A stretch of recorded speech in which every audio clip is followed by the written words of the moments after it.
Today in episode 61 of the podcast, we will be reviewing the film Last Breath and taking a look back at the Daredevil Netflix series. We'll also be giving the rundown of the top stories of the week, including James Gunn saying that they have their own Avengers Endgame plan for the DCU.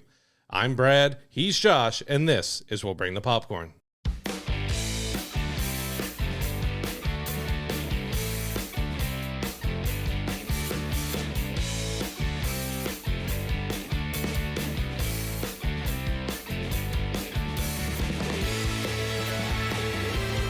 As always, before we jump into the news this week, please don't forget to give us a like and subscription on YouTube. Hit that notification bell so you're getting our episodes when they drop each and every Monday. If you're listening to us in the audio room, please give us a 5-star review. It really helps elevate the profile of the show. And as always, please go to willbringthepopcorn.com where you'll have access to all of our archive footage as well as our merch store and other ways you can help support the podcast. As always, we can't thank you enough for your continued support. Yeah, so we're going to start this week off with some sad news. We had 3 kind of big passings this week. I'm going to start off with Gene Hackman. He was found dead alongside his wife, Betsy, just the other day. He was 95. She was 64. They're actually looking potentially for some foul play because I think they said his pacemaker stopped on the 17th, and he was just found at the end of February. So that's just such a legendary actor. I mean, he won Oscars for Unforgiven and The French Connection, but you've got Wyatt Earp, The Firm, Quick and the Dead, just so much stuff that he was in that I'll fondly remember him for. But yeah, our thoughts and everything goes out to his friends and family for this tragedy. I mean, they said he was 95, but he was still in really good health, so they're not really sure kind of what happened here. They have done a few tests so far, but they're not really sure exactly what happened. Yeah, it's unfortunate. I mean, he did lead a very long and very illustrious life. Like, he was in so many things over the years. Like you said, multi-time Oscar winner. He was in so many good movies and just a really incredible actor. One of my all-time favorite roles of his was something he would never in a million years get critical recognition for, is playing the coach in The Replacements. Mm-hmm. I know we talk about our love for sports movies and things like that, where he plays the coach in that film, and it's just like, oh, they got Gene Hackman in this film. Mm-hmm. How did he wind up here? But it's one of those, you talk about guilty pleasure movies and stuff. The Replacements is always going to be on that list for me. But yeah, him in that role, and just hearing all the crazy circumstances that have been around associated with his death potentially, it's just crazy to see. Imagine passing and nobody finding you for almost 2 weeks after you pass. That's crazy. He had nobody to check on him, or nobody was checking on him.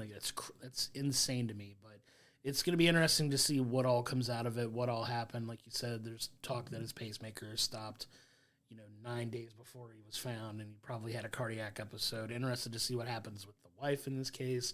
Obviously, you have the unfortunate news about their dog as well, that probably, not to get too morbid, probably wasn't being looked after and taken care of, probably didn't have access to food, I would assume. It just adds more so the dog and both of them gone, what exactly happened? They said the doors were unlocked, they tested for carbon monoxide, everything seemed to be okay there, but it definitely looks like something odd happened with them, which is, for anybody, whether they're celebrity or not, that's just heartbreaking. It's a terrible way to go. But yeah, our thoughts out to him and his family.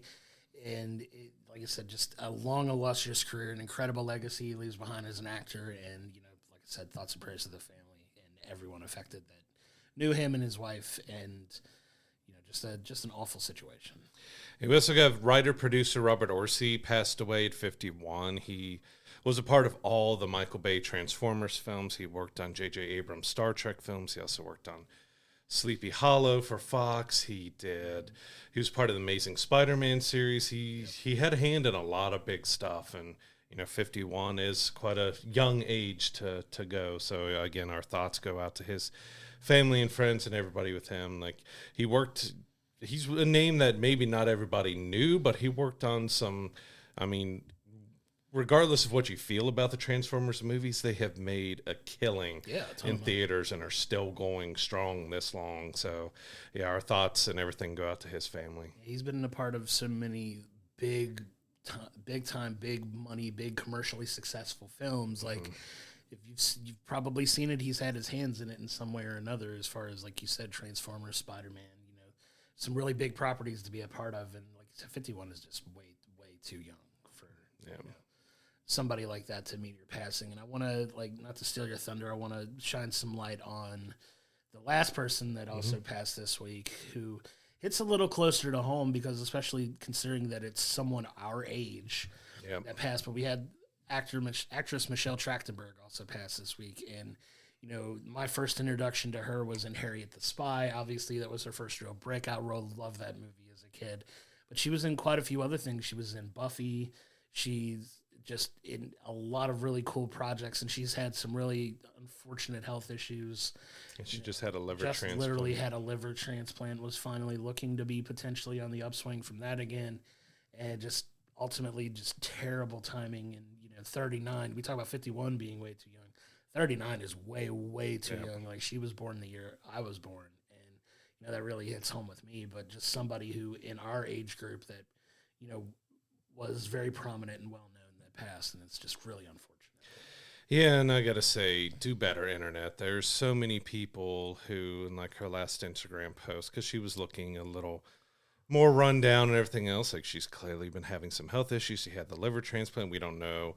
You know, I don't think they're not doing an autopsy because of the religious beliefs and everything else, but it more likely looks like she passed due to complications of that liver transplant. But people online were just being absolutely disgusting. I mean, just saying this how bad she looked and talking about, oh, she's probably on drugs and she's on this and that. Like, just stop being such jerks. I mean, that happened with Black Panther, and when we were going through it, that when he was dying of cancer and not telling anybody about it, that everyone is looking and commenting, oh, he's too skinny. What's he doing? Like, what's wrong with him? Why is he doing that to his body? Well, he's dying of cancer. Like, it's just ridiculous how people can be online. So let's do better, people. I mean, this is a human being that passed away before she even hit 40.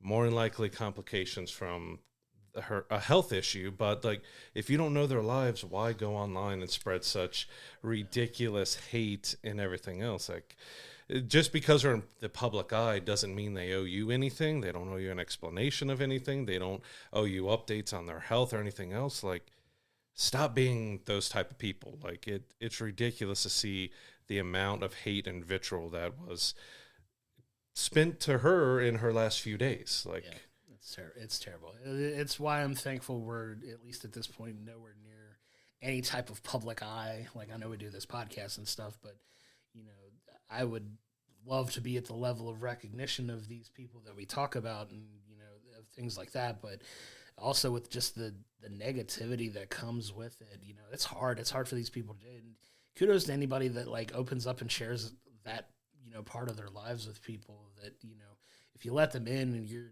first instinct is to, you know, trash them or talk down about their appearance or do something like that, you're just, in my opinion, you're just like the worst type of people to exist. Like, do better. Yeah. Like, it's so unnecessary, so not cool. And I could spend this entire podcast talking about, like, cyberbullying and people being mean. I have friends who are, you know, kind of semi-well-known in things that they do online, and, you know, have, you know, a pretty decent following and a pretty decent presence in that space. And I hear them talking about, you know, just the absolute cruel things that people can say, not only on public things that you could share, but that even go beyond that to, like, direct message somebody and just send some of the most vile, disgusting, terrible things to people. And it's just, it's the worst part of the internet. We talk about how good the internet is for so many things. It is the absolute worst part of the internet. The people that try to make themselves feel better about doing and saying these things to people that, one, you don't know. You don't know there's anybody's situation. You don't know their day-to-day lives. They're publicly seen for whatever reason, but you're not with them 24/7. You don't know what they're about. You don't know what they're doing. And it's just the absolute worst part of the internet are these people that just feel like they have to go on and either say something negative about something or someone.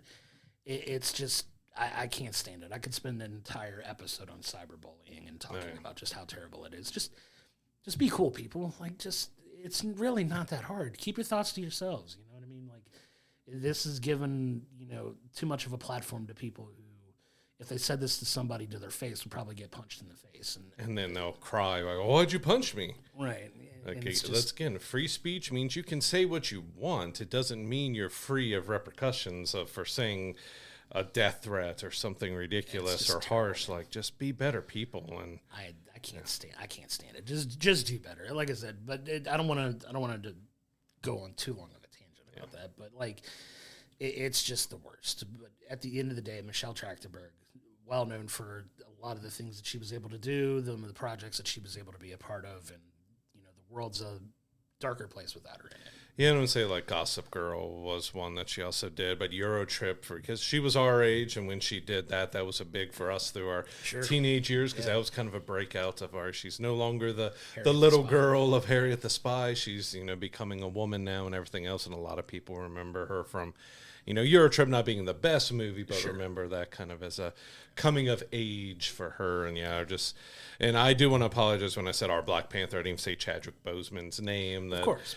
But they were just ridiculous to him and ridiculous to Michelle. Like, their family and everybody's grieving, and they have to probably go through all these accounts and see all the crap that's being said about their son or daughter that just passed away, because no one knew Chadwick was fighting cancer and all the ridiculous stuff saying. Now, more than likely it's health related. We don't know. We're not digging into it or trying to get information. They need their time to grieve and go through with burying somebody. But if you don't know, why go attack somebody? Just please be better people online. It's just because you're behind a computer screen and you can be anonymous doesn't give you the right to be horrible people. Right. And just do better. It's the one thing we can take away from that. Just do better and really think about things before you say something to somebody. But it's just, empathy is a skill, and not everybody has it. Not everybody can apply it, but time and place for things like that. But it's terrible. I don't want to delve on it too long, because I'll probably flip this table and punch a hole in the wall. And we'll be talking about it a little bit here with our next news story, because this person has been receiving nothing but hate and death threats and stuff for many years. Yeah, so let's transition into the news this week. Our first news story comes from Star Wars and Lucasfilm. There's been a lot of infighting at Lucasfilm, especially since the recent trilogy of movies that have come out, and how a lot of people have been responding very negatively. Imagine that. Like we always jokingly say, nobody hates Star Wars more than Star Wars fans. But the woman at the top of Lucasfilm, Kathleen Kennedy, who's been the president of Lucasfilm for quite a while now, there's plans for her to... It's come out that she may be resigning, but she's kind of disputed some of that. Like, maybe she's taking a little bit of a step back. But there's a lot of infighting in Lucasfilm right now. But the plan is for her to step down as president of Lucasfilm by the end of this year. So now the rumor mill is going on about who's going to be the next person to take over at Lucasfilm. A lot of people are pushing for Dave Filoni or, Jon Favreau to kind of take over that, since they're, doing so well with The Mandalorian and everything attached to that. But just so much infighting at Lucasfilm right now that it's going to be interesting to see how it all shakes out. Yeah, because it was kind of a crazy story, because it came out announced that she's retiring, and then she came out with a statement like, I'm not retiring. Like, we are talking about a succession plan and stuff for me, but I'm still going to be there to help them, and I'm still going to be around for a while. The biggest thing that surprised me with this is that she's 71. If you see this woman, she does not, good for her, she does not look 71 years old. But yeah, it does seem like, I guess, whether willingly or unwillingly, she's stepping back. Someone else is going to take over. It's been kind of interesting. There are some insiders who believe that Kevin Feige might be someone to step in. He's wanted to do a Star Wars film himself for a little while now. He's had a lot of harsh and feedback on what's been going on the Marvel side for a while. Even Rob Liefeld, who just parted ways with Marvel and has spilled everything out, believes he's calling for Kevin Feige to step down from Marvel, because it looks like Captain America, Brave New World isn't going to break even. The last, I think, 8 projects that Marvel has done hasn't been that well received, so he's calling for him to step down. Could it be something where he's kind of tired of dealing with all that, and he steps over, or take one extreme fandom to another, but leave from Marvel and go to Lucasfilm? I mean, he's staying with Disney, but he could potentially shift, and that could mean someone new in charge of Marvel as well. But it's going to be interesting to see how that goes. But there are many insiders that think Kevin Feige does have a chance to become the new president of Lucasfilm. Which is crazy. Like you said, you jump from one insane fandom to the next. But Kevin Feige, obviously, if you want to talk about somebody who, at the pinnacle of his success, was creating mega hit after mega hit after mega hit after mega hit for Marvel. We talk about Marvel as the preeminent entertainment, entity right now because of the success of all the films that the MCU has had. And granted, his recent track record hasn't been the best. It's getting better. I know we enjoyed, Brave New World as it is. We've got two films coming up this year that are, in our opinions, both should be huge moneymakers for Marvel and kind of get them back on that upswing again. And it's going to be interesting to see how that all shakes out because they do have a bit of a roadmap laid out. Maybe Kevin Feige doesn't necessarily need to be over there to oversee all of that, maybe, but it'll be real interesting to see how these chess pieces move across the board because I couldn't tell you who would be the next person to step in for, the head of Marvel if Kevin Feige were to leave. Like, I don't know who that would be. Like, who could take that ship and keep it moving and maybe take it to heights it hasn't seen yet. But it's interesting. I guess it could be a double-edged sword. You get someone new in there, and everyone, all the fandom that are not hating what's been happening the last couple of phases, like, oh, yeah, we got someone new, and then they run it into the ground. Like, you just really never know when you're doing something. Like Kathleen has had some misses with Star Wars. She's had some good. I mean, you want to flag her for you hate the new trilogy, but you love The Mandalorian, right. like. Double-edged sword. But it's also the creative she has around her. You've moved Dave Filoni up. You've moved Jon Favreau up. But a lot of people talking about can Dave handle the pressure of being the president? Because he is a creative and he likes to be hands-on in there. It's going to mean more than likely he's going to be less hands-on if he moves up to be president. He's not going to be able to be directing and doing a lot of stuff as if he moves up to that way. But it's really going to be interesting to see what happens with both of them. Disney, Lucasfilm, Marvel are a kind of interesting place. The Disney, we have Snow White coming up, but it's been already panned and torn apart by everybody because of all the reshoots and all the changes and just the look of it and everything that's happened. The last few Disney films have done okay. I mean, Moana 2 quietly became a big hit. Like, it just quietly poured in a lot of money. You had Inside Out 2 ended up making a ton of money. So, Disney kind of had a little plateau. It looks like they're on the upswing. So now they're probably looking at, all right, Marvel, Lucasfilm, kind of what we can do. We know we have Avengers Doomsday coming up. I will say there's a bunch of leaks out there right now of concept art for Doomsday. If you don't want to have anything spoiled, don't go looking for anything Doomsday for a while until that goes down. But that leads some interesting stuff for that, but we've got 2 big Avengers films coming up. Could Feige decide to step away? But that would be 4 or 5 years from now before those 2 films are fully out and done, and that's not on the same timeline as Lucasfilm. So it's definitely going to be interesting to see what happens between both of these companies if Feige does stay around for a while, if he does step back and allow someone else to come in and take over. And, Kathleen, with her message, was like, it could be a year or more before we have this transition done. So it's something that may not happen right away. She's not retiring. It could be forcibly stepping back or deciding to step back a little bit. So she still wants to make movies and still wants to be in this business. And she'll basically work till she's dead. Yeah, I mean, if that's her ambition, good on her for it. We'll see, how it works out as far as being president of Lucasfilms. Doesn't sound like she's got too much longer at that, but I'm sure she'll be all right and land on her feet with whatever she ultimately decides to do. But yeah, this whole power struggle and top line restructuring at these companies is going to be, like I said, real interesting to see how it all shakes out, especially if Kevin Feige does pull the trigger and jump over to Lucasfilm, who winds up taking up the head of Marvel. That's going to be a very, very big and very important hire for whoever winds up sitting in that chair. Mm-hmm. And since you're already paying him $150 billion to come back and do it, just put Robert Downey Jr. at the head of Marvel. Why not? So Robert Downey Jr. is now taking over Marvel. Yeah, I am Marvel. That's gonna every movie that comes out, it's just every actor is Robert Downey Jr. There you go. Mega hit, print money. Let's go. but I'm being facetious when I say that. But it is very crucial who they get in there to run it. Now, could it potentially be a dual role? And since they've already invested so much in the Russo brothers, are they quietly in the running? Who knows? But we'll see what happens with it.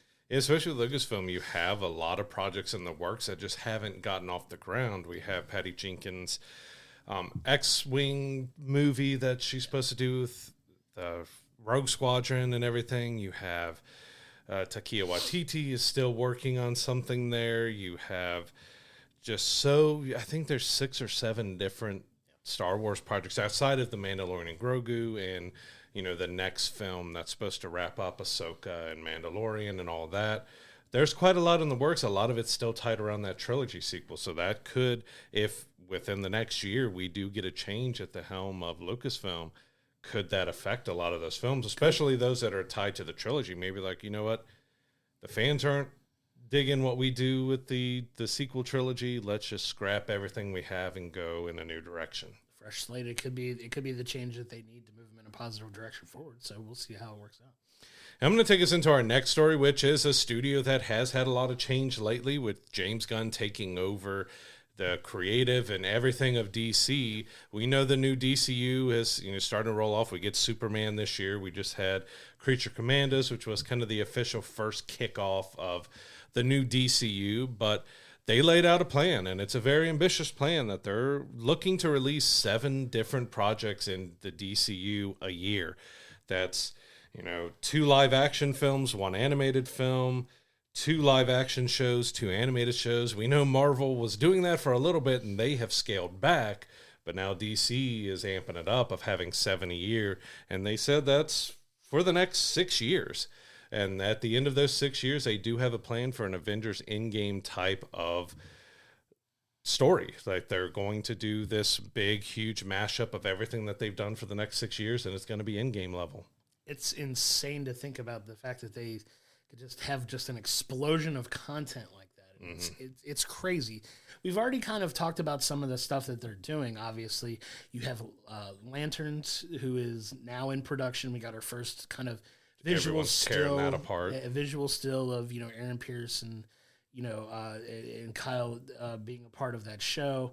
You obviously have the still with him having the ring as Hal Jordan on his finger. But wearing plain clothes, and of course the internet being the internet is just tearing it apart. Doing internet-y things, and I've harped on the internet enough today. But, obviously got Peacemaker right now that's going to have their next season coming up, wildly successful for that. We've talked about Creature Commandos already. We've got other stuff that we know is on the docket coming forward, like the Booster Gold series. Like Supergirl's almost done filming. Supergirl filming currently. You've got Superman getting ready to kick everything off, live action-wise in a couple months as well. So stuff that's already in the works that we're aware of. But the fact that they've got that much content that they're coming out with that quickly, it's a choice. Because a lot of it hinges on how, in my opinion, it hinges on how good Superman is. Now, don't get me wrong. From the trailer alone, super excited about this film. It looks incredible. I'm hoping that it's the hit that they need to kind of spring forward everything else that they want to do. If this movie flops, I don't know long-term how this is going to work. I really don't, because if you're not successful out the gate, nobody's going to care about a significant amount of things that come after that. Yeah, because DC already is not without its controversies. We know how everything went with Zack Snyder's verse with Batman and Superman and Wonder Woman, and how all those films and how the, Blue Beetle did okay, but a lot of people have already kind of, because of how disjointed and crazy DC films and stuff was getting at the end, people started not caring as much. So Superman is huge for this to go. It's also interesting to see, because James Gunn has said that we're not going to announce anything unless we have the scripts done and ready. And so now you're announcing 7 a year for the next 6 years. Do you have all that ready? Did you change your tone on that? Because we've also heard like the Waller series are doing, they're having trouble with the scripts. There's the 4 or 5 different projects that they've already kind of talked about is coming. They've come out and said, yeah, we're having trouble getting the scripts right and getting those rolling. So, I mean, if that's 4 from 1 year or 4 from 2 years, that's a big hit to your production and what you're going forward with that. Because 7 is very ambitious, especially if you're not wanting to move forward and greenlight anything until you have it ready. That's basically saying, all right, we have to get 7 things out now. Yeah, it's very ambitious. It's very, shoot for the stars and hope you land somewhere short of that. Maybe, I don't know, but it's so much content. Now, don't get me wrong. For us, that's great news. Are you kidding me? We've got, if that all comes through, heck yeah, we got all this stuff that we can, plan on booking in to cover for the show and everything, and it's exciting for us content wise. But I'm sitting here like, we literally just talked about how Marvel completely oversaturated themselves with multiple TV series, multiple movies. Like 4 movies in a year is absolutely insane to get anybody to care about. Yeah, because they were almost like up to 80 a year because it was about 4 series and about 4 films. Like they were pumping out stuff left and right, and you saw where the diluted quality in it came. And, you know, smartly they've scaled back, and now they're trying to recover from that still. Like, it's a very ambitious take. At the end of the day, if the stories are good and the shows are quality, it'll work. But that's a lot of stuff you're hoping to hit on. You know what I mean? Like, that's a big swing, but you better come correct with everything you put out, because if something is, I think if you get maybe 8 projects, right, or if you talk about 7 of them that are coming out in a year, if 6 of them are high quality, I think you'll be a little more forgiving about the one bad one, versus if you're trying to shove 7 things out and 2 of them are decent and the rest are just kind of terrible. Like, it's not a good look. And especially everything's connected, so it's not like you can just scrap those and go again. Everything you're putting out right now is supposed to be connected and keep going, so... That's the key. Yeah, are you going to have reboots after you said everyone's going to be playing these characters and everything else? You even with DC, it's weird as well because they have their mainline stuff and then have their Elseworld stuff that happens outside of it. Like Robert Pattinson's Batman is outside of the main DCU, but they're still moving forward with at least 2 more of those films. You've got the Clayface film coming out. You've got quite a bit of stuff that's going to be outside of the main DCU, but how much of that, you know, is it 4 main DCU projects? Is it 3 Elseworld projects? We don't exactly know, but we know that if it's in the main DCU, animated or live action, it's supposed to be connected. So that's a lot of moving parts to stay connected. So if 5 of those are DCU, that's 5 projects a year you have to make sure are connected, or using the same actors, or using the same everything to keep your continuity all the way throughout, because that was the big problem with DC before, is there was no continuity. We just jumped around and did various things. Like we got the Justice League movie before we got Wonder Woman and Aquaman. I think we got Aquaman, but we didn't get Wonder Woman. Get Flash. Yeah, we didn't get Flash, and we barely got Wonder Woman before they made the Justice League film. And it was a terrible case of them trying to keep up with Marvel without having the equity that Marvel had built. Like, that was the big problem that they had. But, you know, like we said, they're shotgun blasting us with all of this content supposedly, and it's all supposed to work, and it's all supposed to be interconnected, and everybody's like having job security. Like, if I'm an actor and I want job security, I'm signing up for DC right now to be a part of that, just because, like, hey, even if it's not good, I'm going to have work for a while unless something drastically changes. But it's them betting on themselves. And I appreciate, like I said, I appreciate the ambition. I appreciate the want to have this be successful. But like I said, you better hit. You better hit, and you better hit hard. It's a lot, even for big fans of Marvel DC, having 7 projects to keep up with a year, especially knowing that they're all supposed to be interconnected other than the Elseworld stuff.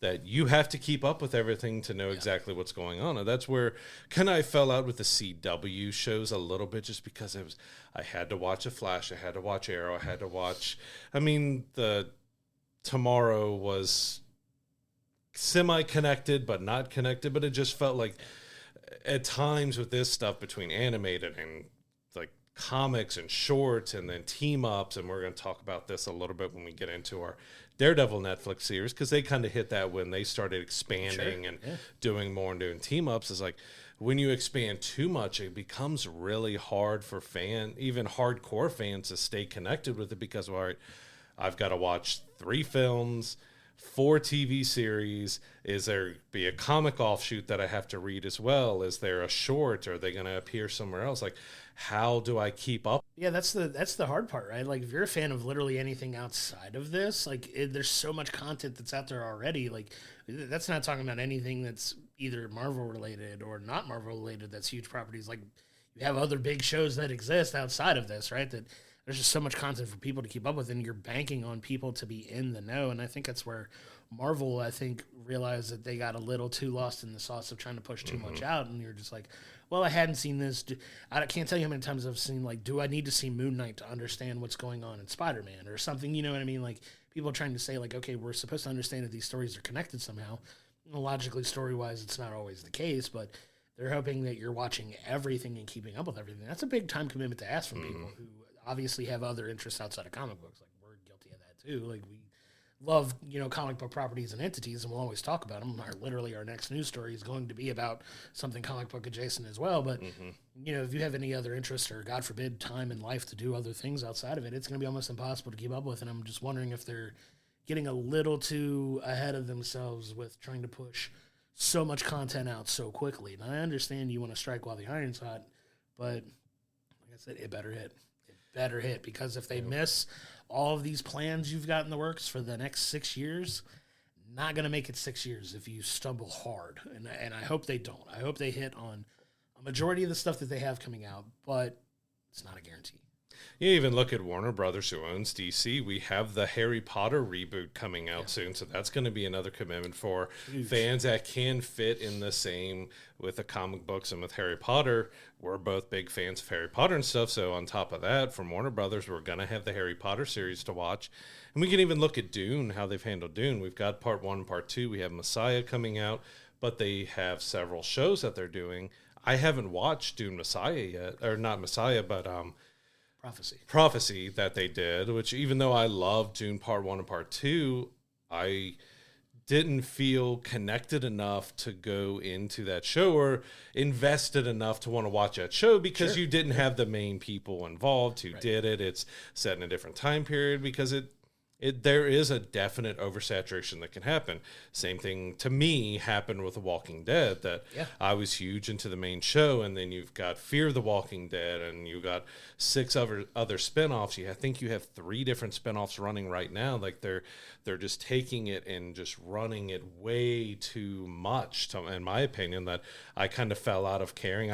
We've talked about it several times here, I still have not gone back and watched the final season of The Walking Dead, because I feel like I just kind of lost interest, not only because of writing and stuff went down, but they expanded so much. I'm like, I just don't have time to keep up all of this, and I feel like I'm missing out if I don't watch Fear the Walking Dead, because they move characters over there, and you have characters connected here and there, but they also announced a lot of these spin-off shows before the main series was done, so like a lot of the show with The Walking Dead was who's going to survive and who's not. Well, if these 6 characters already have a spinoff show, they're going to survive. So it kind of takes away some of that at the end of the show, dread and everything else. But yeah, I think Walking Dead, and even already with Dune, you're seeing, all right, we're already trying to oversaturate a little bit too much. They need to make sure they're staying in that realm that makes it easy for the fans to follow and not feel like overburdened that it's a job and a chore to keep up with everything that's going on. Yeah, it's a lot of stuff to keep up with, and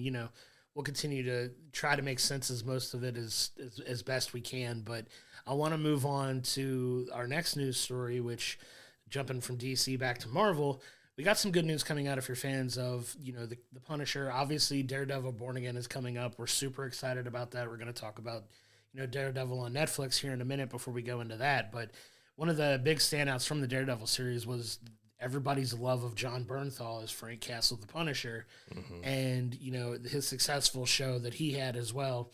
And he's notorious for coming back in Daredevil Born Again. We'll see him in what capacity he is in that show is to be determined, obviously. But Marvel's been so impressed with him now that he's getting his own individual special on Disney Plus that's going to be shot here soon, and I can't be more excited about that. He's getting his own standalone special feature on Disney Plus, and I'm super excited about it. Yeah, they called it a Marvel special presentation, which is done with a few things so far, but we don't know if that means it's a hour-long just episode of something, if it's going to be like a mini series, if it's going to be basically a film, but they're calling it I would love in the end for it to evolve to become another Punisher film. Like I would love to see him get a full Punisher film to do. He is co-writing it, which is great that he's still that invested in the Punisher character after all this time, to want to not only come back in Daredevil Born Again and come back into the MCU as Frank Castle, but also, I'm going to help write and get this project going the way I feel it needs to be, because he's felt very connected to that character. It's one that he has just, it's become his. Like, we've had some other good actors that have portrayed the Punisher. The movies may not have been the greatest things, but they did a decent job as Frank. But he definitely took over this character as being his own and everything else. And it's great to see that not only is he returning to act in it, but he's going to help write it and make sure that story's right, because they talk like it's like a shotgun blast of a story, but it still has all the emotion and the pathos and everything that you expect from such a tortured character, that they want to do it right. And you have Ronaldo Marcus Green, who did King Richard and among other things, is going to direct it. So they've got a decent and solid director behind it. They get the story right. I would love for this to evolve into a full feature film that maybe even it gets a theatrical release, or at least gets a full good running time. I think what it's ultimately going to wind up being is a slightly longer than average episode of a TV show. Mm-hmm. Not quite like a full 90-minute movie necessarily, but probably something that's a little over an hour, kind of akin to like the Guardians of the Galaxy holiday special. Mm-hmm. That's an easy one to kind of compare it to if you're talking about like Marvel special presentations. The Wolf movie that they did around Halloween, also, so kind of something similar to that. I could see something in that realm of like special presentation, where it's going to be like maybe a little over an hour 15, hour 20 of like a special thing just for him, like a special story they want to tell that's kind of outside of what they're doing with Daredevil. I'm just here for whatever they want to do with him. He is absolutely fantastic, the perfect choice for that. This is one of those cases where fan casting gets it 100% right, because I remember when he got introduced to it, they were talking about bringing the Punisher in. Everybody said, you need to get the guy who played Shane on The Walking Dead. You need to get Jon Bernthal. He would be amazing as Frank Castle, and they did, and it worked. And he so was good. And that's just perfect fan casting playing off. Sometimes it's okay to listen to the fans, guys. Like, we're so connected to this material. We know who would be probably really good at playing these characters. And that one was just an absolute grand slam of a choice. He's so fantastic in that show. The Punisher was absolutely brilliant. I love the show, love him as an actor anyway, and he's legitimately, from everything we've seen about, him interacting with fans, is legitimately one of the nicest people you can meet when you go to do like conventions and stuff. He's always super appreciative of fans, super talkative, super kind, and you love to see good things happen to good people like that. Yeah, I got to meet him right before Merle passed, zombified on The Walking Dead at Horror Hound here in Cincinnati. And he was as kind, as gracious could be, took a photo, talked for a little bit, shook my hand, like he was great as could be. And that was like right before he was heading in to be the Punisher as well. And he was already doing some big films at that point. He's just a fantastic guy. It seems that really commits himself to the roles and stuff he does, because he's played some brutal characters, and you believe it. Like, he's a guy like, yeah, okay, you want him to play a violent, brutal character? Yeah, he's got it down packed. But yeah, it's probably going to be along the lines of the other special presentations they've done, but maybe they'll like it enough that it turns into something more. But just keep giving me more Punisher, more Frank Castle. I'd love to see him pop up in the next two Avengers films and seeing him in Doomsday or something. I still would love. It would be a lot of fun to see him in the Punisher War Machine outfit, to see him take on that as well. Like, give us that variant version of Frank Castle where he's in the War Machine armor with, I think visually just seeing the War Machine armor with the Punisher logo on it and Jon Bernthal in the suit would just be incredible, and just mowing people down, and it would be crazy. It may be a little too violent for Doomsday and the Avengers films, but I would love to see that. He's a violent character, but as we've seen recently, Marvel's not shying away from the violent stuff. Like, we're talking about, like, obviously Deadpool and Wolverine was as gruesome and violent as you've ever seen from Disney. And now we're talking about Daredevil coming out that's getting a TVMA rating. It's not shying away from... I've seen the violence even goes further than they did in the Netflix series, which was dark and violent and dark, which I love to see them taking more risks with their stories like that, accepting the fact that you have adult fans of content that are willing to accept mature content like this. And, just love to see them do that. I want to see them... I would, just for the fan of the video game fan in me, I would love to see them throw in like an Armed and Dangerous line from him as the Punisher. If you played the game Marvel Rivals, you know exactly what I'm talking about. But just put him in everything you can Marvel related right now. He's so brilliant of an actor. But the character that he plays is very integral in so many Marvel stories that you want to see that. I like to see him connected more around like the grounded street level stuff that they're talking about, like in Daredevil. I'd love to see him pop up in the next Spider-Man movie because it's going to be a more grounded street level. Spider-Man and the Punisher have quite a history together. Spider-Man and Daredevil have quite a history together. I'd love to see all these inner workings and have those guys show up in the next Spider-Man film if he's going back to that street level superhero that he looks like he's going to be. Have them be a part of that, and I'm super excited for the potential of those story directions.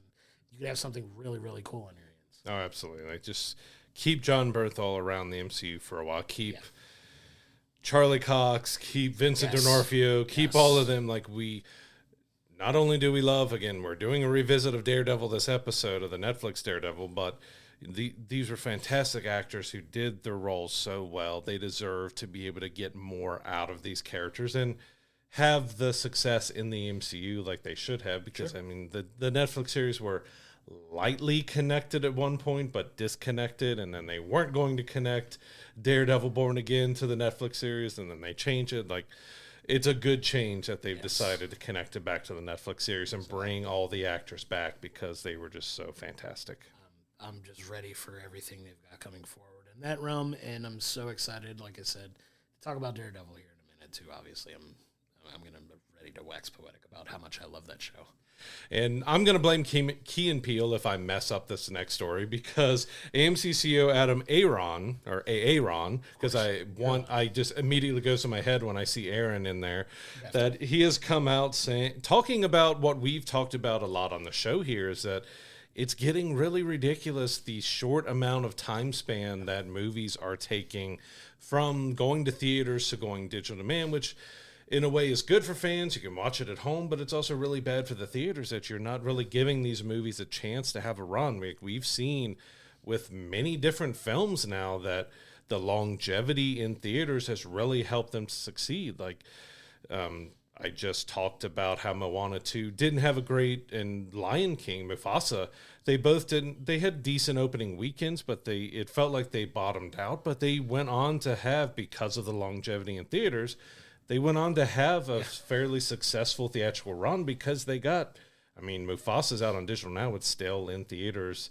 that you can watch, but like Companion had an 18-day window between theatrical and coming at home. And, you know, he talked about how these 17-day and 30-day theatrical windows are way too short, but they have to convince every single major studio to agree that it's worth to keep these films in theaters longer. But he does say it's a very active debate, and among the theater owners, along with the studio owners and stuff, that they're highly debating it. But with streaming and, you know, what COVID did to the industry and stuff, there's a lot of change. But, you know, he's feeling like a lot of us are, that these are just way too short. Yeah, it's a debate that I'm glad to see that people in the industry are having, because we've talked about it here. Like, and I'd like to hope that we could, you know, help influence some habits of the industry like that. Which, other than me calling him Aaron now, he's not going to call us anymore. Thing of me to say, but still, but it's a debate that, you know, if we're talking about it, you know, they have to at least be consider. You're hoping they're considering it and thinking about it, right? So, like, us as consumers, gone are the days now that, you know, these movies have this long theatrical run. And I think that, you know, they're banking so much on everybody wanting to go out and see a movie with urgency. Like, you don't take into account, you know, the families that may not be able to afford to go see a movie the week it comes out because they have something going on. Well, you're already on to the next thing, and they may not go see it. But if you give it a few weeks and they're like, hey, we can finally go out, you want to go see this movie while it's still in theaters, like, there's a very sizable portion of the market that can still, you know, consume content that way, and it feels like you're alienating and isolating it. Well, now they're just in the habit of, oh, we'll just wait till it comes on, you know, Disney Plus, or we'll wait till it comes out on Netflix. COVID definitely changed a lot of that, because a lot of stuff is going straight to streaming. People are like, oh, all I got to do is wait a few weeks and I can watch it at home. Right, and we're seeing the ebb and flow of that just from our personal theater going experiences, because there's weeks where we go to the movie theater, and, you know, since we love what we do so much, we're at the theater virtually every single week, unless we're doing like a double episode of something for what have you. But we're at the theater so much. One, everybody at the theater knows who we are now, which is crazy to see. But it's also like, we see weeks where we'll go to a movie and it's packed, and we have difficulty finding a parking spot, or we jokingly say our spots are taken. But and we go as recently as the film we're going to talk about this week that we went and saw, there was virtually nobody there. at the theater overall to see everything that was out. And it's just that ebb and flow of, consumer habits and things like that are a very interesting case study of why there's arguments to be made why they should be in the theaters longer and why they shouldn't be, just based on, consumer trends and everything that you're seeing. So I'm glad that they're at least having that debate internally in the industry that's like, hey, are we doing the right thing by pulling the plug too soon on these movies, or are we finding success at least for our bigger movies to have that longer extended stay? Because if you have a movie that opens up to like a $2 million opening, you're not probably going to keep it in theaters for 6 weeks. Like, I get that, but if you're pulling the plug too early on, like, say, let's just use Fantastic Four as a benchmark for that. Obviously, we know Fantastic Four is going to make a ton of money, but if it's only in theaters for a month, and it could be 6 to 8 weeks that it could be in the theaters, and it's still having a prolonged, successful stay in the theater, like, are they selling themselves short because they're pulling the plug too quickly? And it's a good debate for them to have. Yeah, and look at one of the most successful movies of all time with James Cameron's Avatar. Yeah. How long was that thing in theaters? Like, I feel like that movie was like 8 months in theaters. 6 years in the theater. Yeah, it kept coming out there for a very long time. They did several re-releases and stuff of it, but it does feel like if you don't have a smash hit opening weekend, they're already looking like, all right, when are we going to put it on digital and move on to the next film? And marketing has been so weird and strange and up in the air with a lot of films. Like, we talk about some movies, we see an oversaturation of stuff, while others you get like one trailer and you never hear about the film again because maybe the studio doesn't have as much like care about the film, or they don't think it's going to perform as well, or whatever it is. Like, there's some movies that they just throw out there, which I kind of think this movie we're reviewing today with Last Breath was kind of one of those. We saw the trailer once or twice, but not a whole lot else past that. It's one that I feel like maybe they just didn't feel great about the film, but you'll get to see what we thought about it when we come up here. But sure, it is bad that there's some smaller films and some films that could be really great and really good that just not giving the time to see how people would be, because most theaters have discount Tuesdays where you can go see the film cheaper. There might be weeks where there's movies that don't really appeal to you, so you may go to the theater and see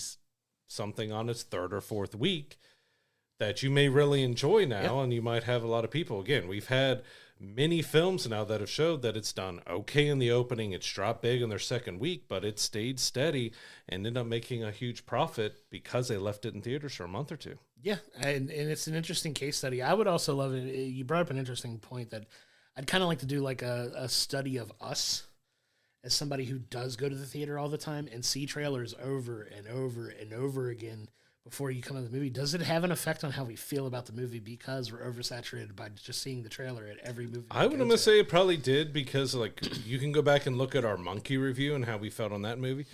We saw that trailer before every movie for like, it felt like 6 months. Yeah, every movie, and that might have affected us too. Like, all right, we've already seen the trailer 1,000 times. Now we finally got the movie, but did we see it too many times and affect how we feel about it? Yeah, I'm just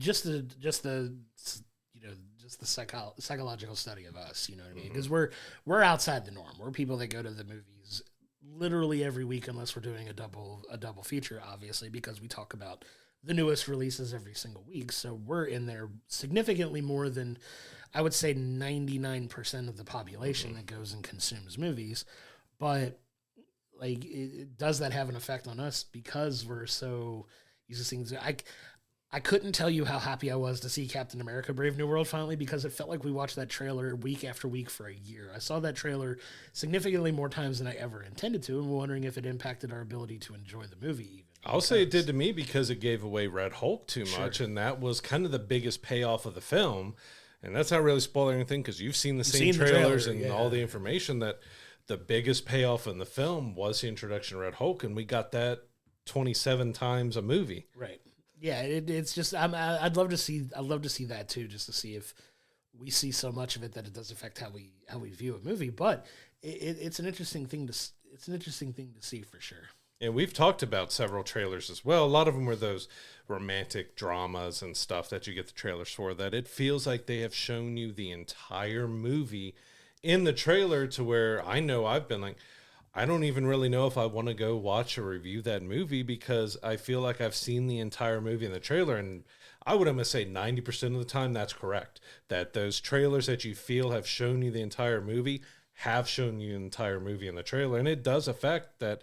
Well, maybe I don't want to go watch it now because I've already watched it in the 2-minute trailer. Like I said, we're kind of outliers for that, just because we go to see so many movies. I'm starting to kind of feel the way about the movie Drop coming up. That movie about where the girl goes on the blind date and she gets messages in there. I have that buzz, like, just earwormed into my brain a little bit. Like, I'll just hear like a random phantom, just because it's so prominent in that trailer when we go see it. Like, but I understand that we're kind of outside of the norm, and that we're kind of speaking from just our own experience with it. But just seeing the same trailers for movies over and over months before we finally see the movie, I'm wondering if it does have an effect on if we enjoy it or not. It'd be fun to kind of go back and look at some of our reviews and how we talk about these movies. Is like, was it a movie that we saw a significant number of trailers for before we saw the movie finally, and did it really have any bearing on whether we enjoyed it or not? Yeah, it could be the case. Because now that I think about it too, like Wolfman, we saw the trailer a ton.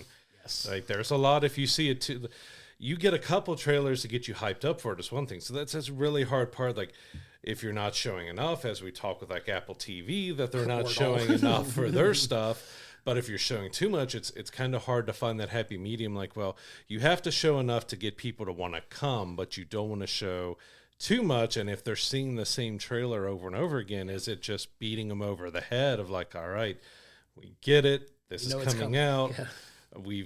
When those scenes that we see in the trailer come up, like, oh yeah, we've already seen all that. That's it has to affect you. It affects you in different ways, whether it's giving away too much about the film, or you're just seeing it way too much. Even though if the trailer's not giving away much of the story, if you're just seeing it too much, it definitely has to affect your feeling on the film at the end. Like, well, yeah, I saw the trailer so much, I thought it was going to be good, but there wasn't a whole lot else that was great outside of the trailer. I might have to dive in and take a look at that for sure.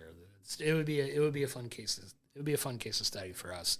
But I do want to kind of move into one of our last main topics of the week, and we got a fun video that dropped during the week where, you know, they're currently shooting The Boys. They're getting ready to start shooting The Boys, the final season. They are filming it right now. Filming it now. But we got a fun drop of a video where, you know, obviously Jensen Ackles is, you know, Soldier Boy, a very prominent character in the film. You also got Jeffrey Dean Morgan, who's in the film, so you can kind of see a little bit of the theme. Obviously, they're really well known for their appearances in Supernatural, but you see this video of, you know, Jensen Ackles calling up Jared Padalecki to just, hey, what are you doing? What do you got going on? You know, the fans really want to see this. And then all of a sudden you see like them bringing in, you know, Misha Collins into this too. So you're getting like a full-blown Supernatural reunion in the final season of The Boys. It got a lot of people very excited. You know, that show has had, you know, it's got this, I don't want to call it cult-like status or following, but it wasn't ever the biggest show on television. But if you're a fan of the show, it has hardcore fans. It ran for 763 years. It did. I think it aired 750,000 episodes by the time it was done, if you talk to the right people. But it's got a hardcore enough following that it has its own convention that people go to. Like, there's literally a Supernatural convention just for this show.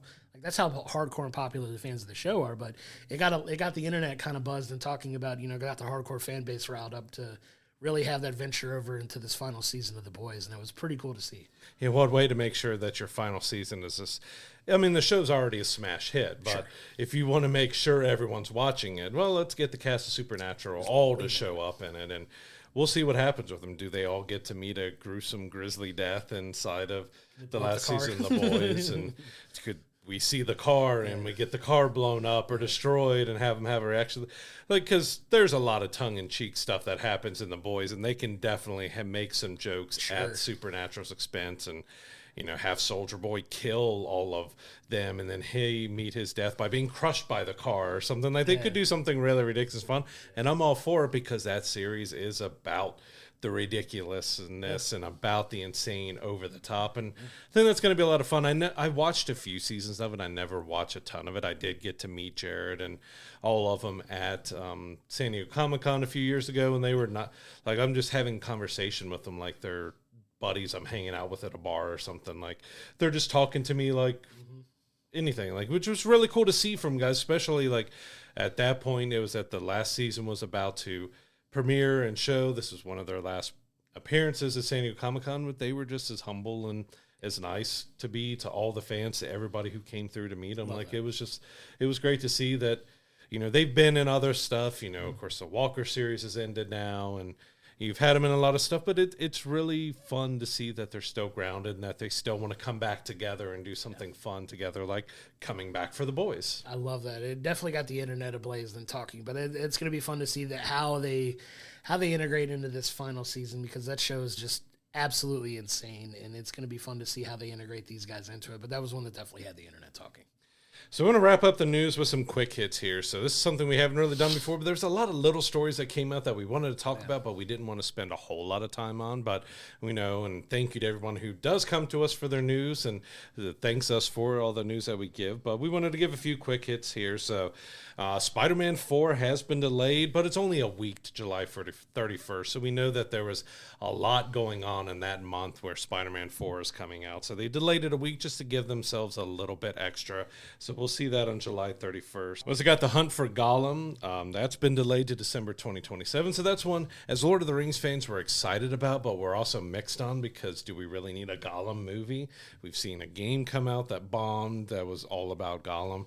It's going to be interesting to see how this movie really pans out. We're getting some of the original cast returning, but we'll see exactly. You've got Peter Jackson, Andy Serkis involved, and directing from Andy Serkis. So hopefully it turns out to be good, but we've got even longer to wait now because it's the end of 2027. Cautiously optimistic is the best way I could describe that.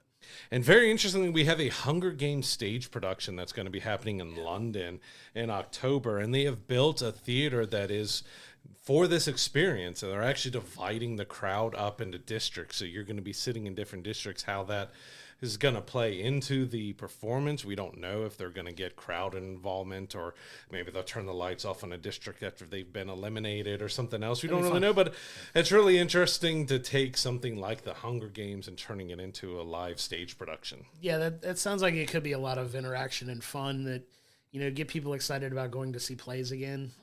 Obviously, Broadway has its own, obviously built-in successful audience, but stage productions and plays, not really something you hear a ton of, but to have a concept like this is really cool and really fun. And are you a part of the winning district? You don't know. You won't know until you go to the show. And do they? My question is, do they change the ending every night? Is one of the things. Does the word start to get out? Like, hey, man, if you're gonna go sit in this section. This is the district that wins. I was kind of thinking about it like medieval times or something, that put on a show every night, but whoever is like the winner, the main knight or something that's going to win, it changes every night. They choose a different princess every night, so they change it up a little bit every night. So that will be interesting if they end up doing that. If there's a different champion, like you have your champions down there, and each section represents a champion, and they change up who is the winner of the Hunger Games every time, just to keep it fresh and interesting. Because if well, I'm in Katniss's section, we're gonna win. So, but maybe Katniss gets defeated, if Katniss is even part of it. We don't really know what kind of story it's adapting, just that it's coming out this October in London. If you're in that area and able to check it out, come let us know what it's like, because we're really interested to see what that is going to be about. But we also have Oscar Nunez will reprise his role of Oscar Martinez in the new Office series. So I believe that's the first former Office cast member who is confirmed to appear in the new Office series. Of course, that's supposed to happen about a newspaper in the Midwest. So we'll see how Oscar exactly fits in, if this is just a cameo or if he's going to have a bigger role, because he was accountant. So exactly what they might be calling him for, or where, if he moves and he comes be a part of it, we really don't know what his role is going to be. And of course, it makes sense that Oscar would be the first person to kind of announce it. Oscar has, he's kind of an omnipresent character in that show, so it's a lot of fun to see how they're going to integrate him into the new one. Yeah, I think I've rewatched The Office like 27 times now. So even though the later seasons are not as good, but that first about 4 or 5 seasons were fantastic. Just really fantastic. Same for like The Simpsons. Like those first, I would almost go up to 10 seasons for them, were just so incredible. Yeah. And then it just, because of anything that goes over 10 seasons really, there gets towards. It seems like 5-6 season is the golden point for shows, and once they cross that 5-6 season mark, things start to change, and the stories aren't as engaging as they used to be. Well, good news for you. We're on season 872 of The Simpsons right now. So it's still going strong, which is that alone baffles me because in my opinion, those first 10 to maybe 12 or 13 seasons, depending on how you look at it, because there's still some high quality episodes up to, I want to say, like season 15 maybe, or 16, because I used to collect the DVDs, and it's one of my favorite shows of all time in that range, right? It's so many fun quotable things that I still quote to this day, but the fact that it's been around for coming up on 40 years, if you think about it, like it's been around forever. You have everything, even hysterical pregnancy. Everything. It's just it was such a good show back in the day. And what is a little disappointment to us, X-Men 97 Season 2 will not come until 2026 now. That's unacceptable. But no, I'm so ready to have that show come back. Obviously, go back in our archives and check what we thought about X-Men 97, the first season, just incredible cinematic animation. It was just an unbelievable show, and I'm excited to see where they move forward with that one. And John Lithgow has confirmed he will be playing Dumbledore in the Harry Potter series. He did kind of talk about his own reservations, as well as the fans have talked about that. He's like, this is going to define the last years of my life, potentially. Like I could be 87 to 90 years old before this show wraps. This could be the last things that I really do. And he said it was a big decision for him to commit to be doing this show. Yeah, and we had our opinions on it. You can go back in our episode last week where we talk about it, much heavier in more detail, but it's good to see that, he shared, he understands, like he's a human being. He understands what his limitations are too. And he was very open and honest about how he felt about making that decision. It's one that he didn't take lightly. I'm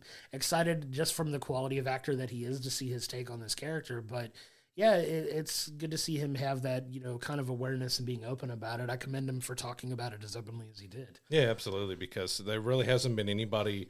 We've had a lot of rumor castings, but we haven't really had any solid castings, and he's the first one to really speak out about that. He's accepted the role, and he's going to be doing it because, that's supposed to be filming here in the spring, so you got to think a lot of them have to be either committed or close to committing so they can get the ball rolling, because if it's filming that shortly, if characters have beards, if they need to grow stuff out, they need to have time for that, because sometimes a prosthetic beards and mustaches and all that just doesn't look very good. And if they're growing their hair out, and Dumbledore's kind of both, he's got long hair with a long beard, that's going to be mostly prosthetics, especially at his age and stuff, but hopefully it does well. But yeah, it's good that he not only confirmed it, but also talked about the reservations he had on doing it, because, it shows he's human, but also that he's well aware that I'm 80 years old this week. I could be, this week. He's going to be significantly older when he starts it, and that he could be close to 90 before it's over with. Brilliant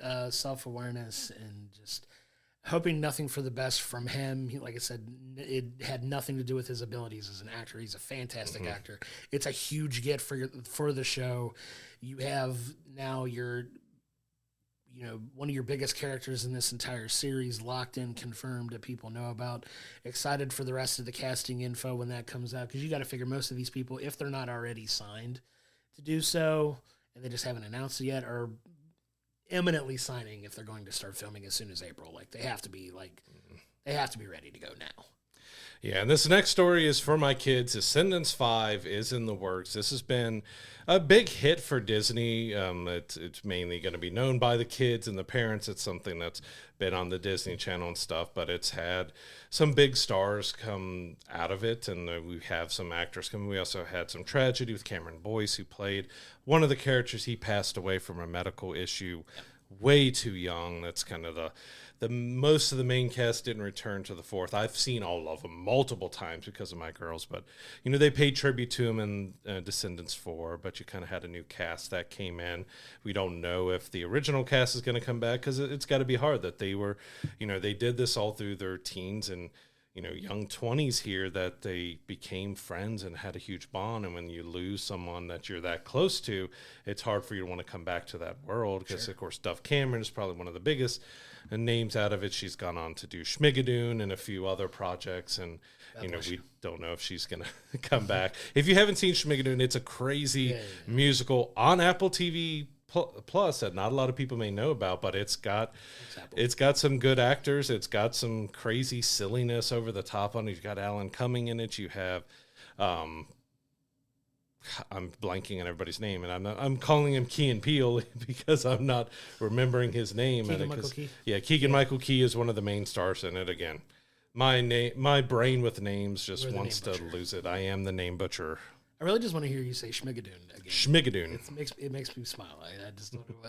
It was a fun little series. I think it got 2 seasons. I don't know if they're going to do a third, but it was fun. You do have Dove Cameron was in the first season of that, and it was a lot of fun, but it's going to be interesting to see how long. A lot of these children's movies and shows can go on forever, but they also will have an abrupt stop, like when the kids outgrow the age that they can do it, or the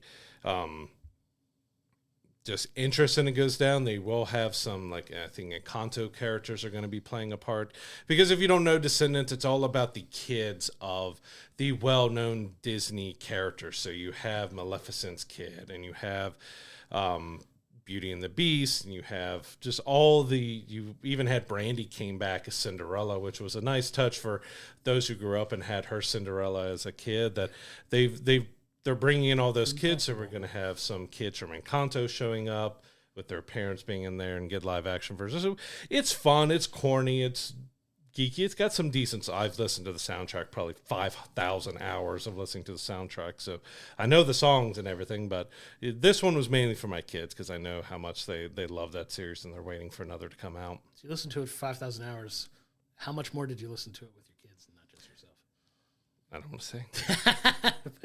Well, it's funny because we listen to it through my Apple Music account and stuff. So I will get the recap at the end of the year of what your most listened to stuff is. And it was Zombies soundtrack, Descendants soundtrack, and Bluey soundtrack and everything. All of its kids music. That was my top listen to for the last 5 years. I love that for you.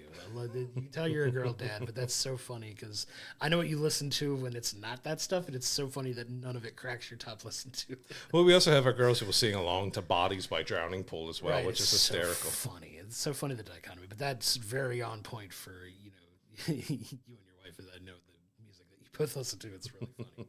It's funny to see the dynamic between the two. Now, this sneak peek has been widely talked about online, so we got our first look at Shrek 5, which the animation style has changed a bit. It looks like it's going more of the Puss in Boots style, where they've changed that up a bit, and that was mostly well-received, but it's not being well-received at all with Shrek here, because, it clearly looks like they've made the characters older. You have the kids are teenagers now, which we have Zendaya playing, playing the girl, I forget her name now because everyone's fighting over who she is because there's some ridiculous stuff coming out that I'm not even going to talk about where they're talking about with her character. But I'm looking forward to Shrek 5. It was something my dad loved, and he actually asked us a couple times to see Shrek 2 and 3 in theaters. He asked us to go to the movies with him so he could see it. So Shrek has always had something special a part of me and stuff, and seeing Shrek 5 return, it's going to take a little bit because it's been quite a while since the fourth Shrek. At the end, we know the animation style is going to be updated. Things are going to be changed. Yeah. They've aged the characters a bit here. So I'm looking forward to it, but it's interesting that they got Zendaya on board because she actually spoke about a long time ago that she was obsessed with Shrek as well. So now she gets to be in it. But she's going to have 5 films out next year. She's going to have, 5 projects. Euphoria Season 3, which is going to be the final season, and then 4 potential major blockbuster films. Yeah, good on her, man. She's killing it right now. She's at the top of her, if you want to call it Q rating. I don't know what the hell they call it now, but she's going to be a busy woman in 2026 for sure. Because like you said, you got the Christopher Nolan film, you've got Spider-Man 4, you've got this, she's just working on the last Dune movie that potentially is going to be in. So many things. I know we talked about it at the theater. I'm still holding my breath that they're going to actually have the final Dune film ready by the end of next year. But if they have it ready.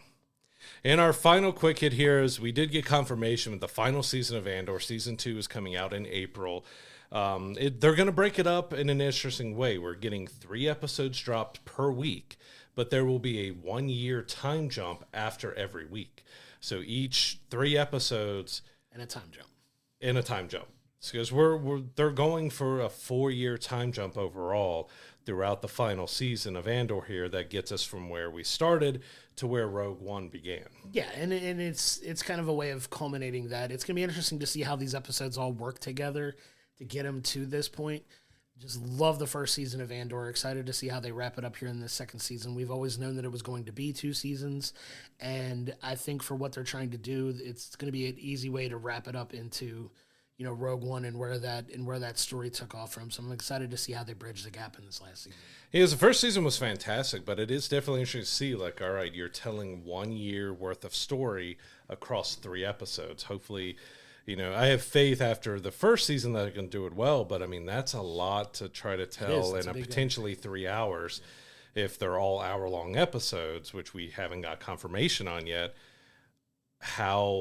What story's being told in 3 episodes that they can jump well ahead a year and then tell another 3 and then jump. Like, it's a very daunting task to say that you're telling 4 years of stories in 9 episodes. Well, it's like it kind of feels like they're doing 3 movies in that sense, right? So in a way, doing like 3 hour-long episodes, that's a 3-hour movie. So it's like you could do the movie with the time jump to another movie, to another time jump to another movie. That's not too preposterous. So we'll see the route that their shows go. But yeah, excited to see that one when it comes out for sure. Yeah, man, we don't have long. It's, I think, April 22nd when that comes out. It's already March, so we have just a little over a month to go for that. Yeah, I'm excited. I'm excited for that one when it drops for sure. But now I want to move us into our movie review of the week. We have Last Breath, so it stars, you know, Woody Harrelson as Duncan. It's got Simu Liu as David.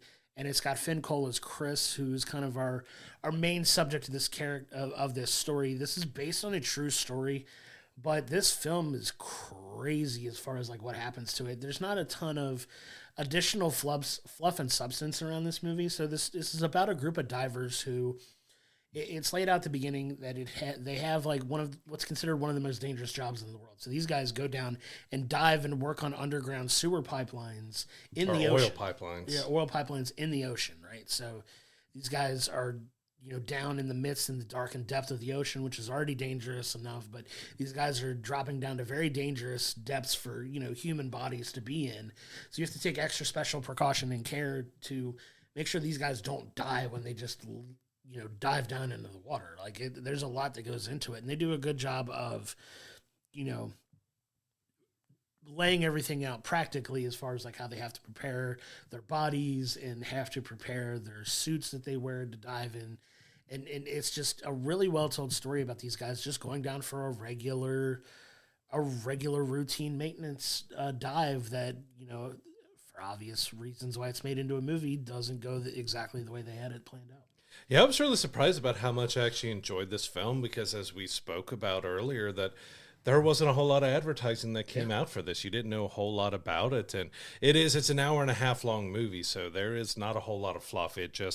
There's not a whole lot of depth as well, but it's based on a true story, so it's just trying to go through this fateful month that happened with these divers and stuff, and knowing it was based on a true story just made everything so much more tense to me because it's like, all right, they actually went through that. And you get towards the end of the movie, like most true stories, they give you an update and information about the real people, and you get to see that. But I thought they did a fantastic job with this film. Like it did what it set out to do. It's telling the true story of this incident that happened to these divers, and you know, we get a look into that life that they go onto the ship once, you know, everybody is picked, and they have 3 different teams, and they all have to go into these big metal tubes where they're decompressed. They have to go through a couple weeks of decompression that gets their bodies ready to be able to go to the bottom of the ocean. Like this particular mission, they're going 300 feet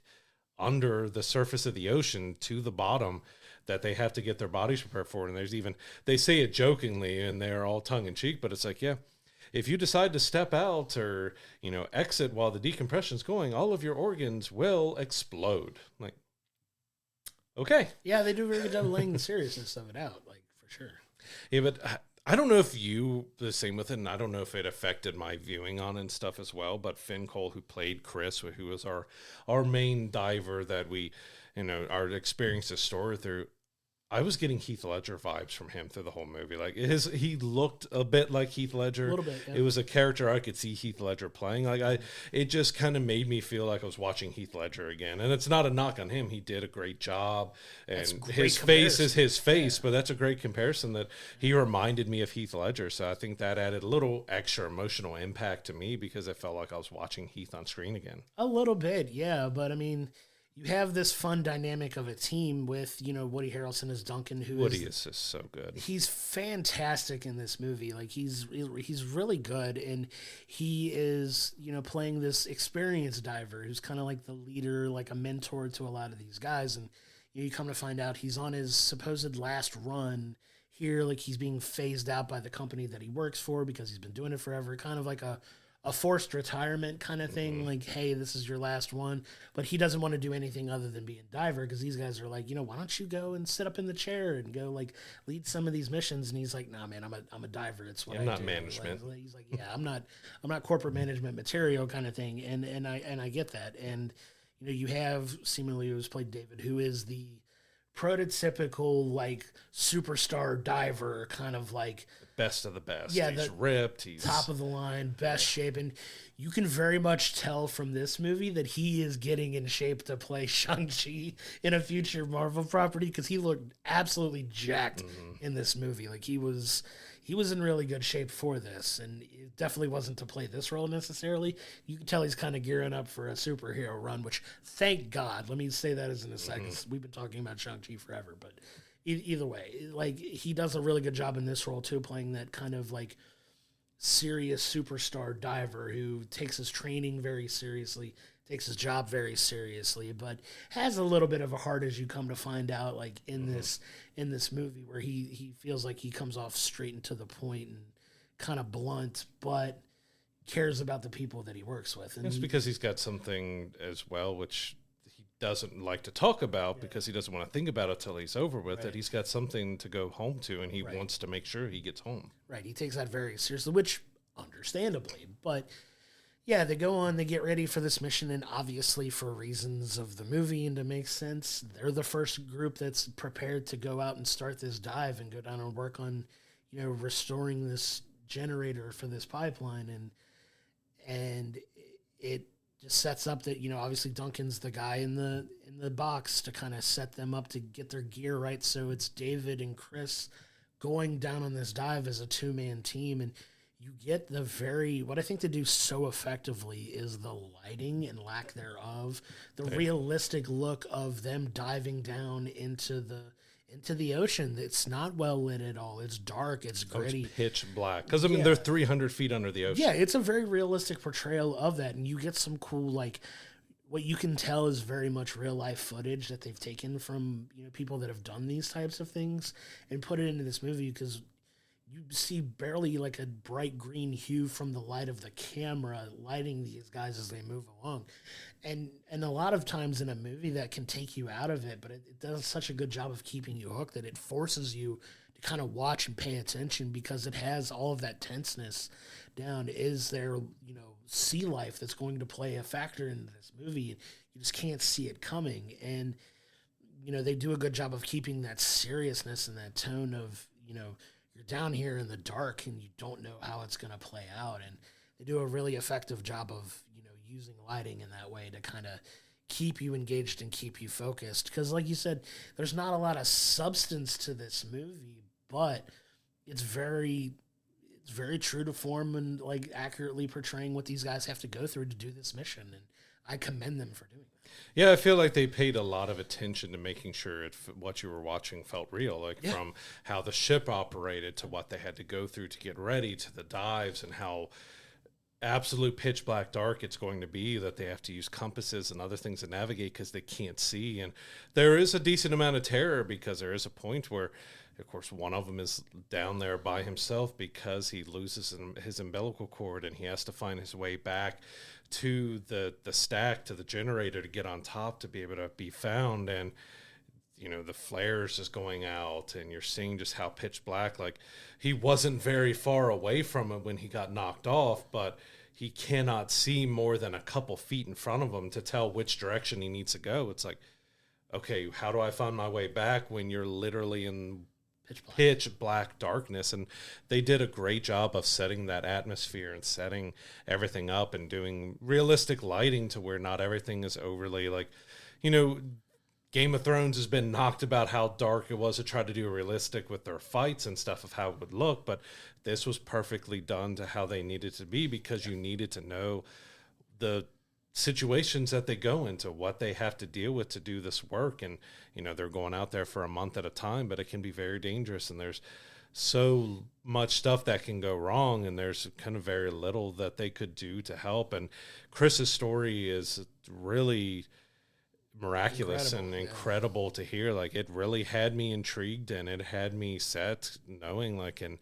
you know, I didn't know anything about his story going in. So when you're getting into the meat of the danger and the height of the film, I'm like, is he gonna make okay, he doesn't make, this is way too long. Like, how's he, well, he's gonna have oh wait, this is how it actually happened. Like, wow, like, it's an incredible for him and for everything else. Like, I think they did a fantastic job of telling his story. Again, it's not super deep, but it does just enough. It does enough to get you introduced to Chris and his fiance, and to kind of care about these divers that are going down. And we have the second group, or it's just kind of there. They're not fully a part of it, but it is about those main three. And again, Woody is just so fantastic. Even if he does at times plays similar characters, that's the guy who's just going to cut up and be sarcastic with you, but he puts his personality into it. But he's funny and he's humorous in it, but he also packs a little bit of emotional punch when he gets to that part, that we get a little bit of drama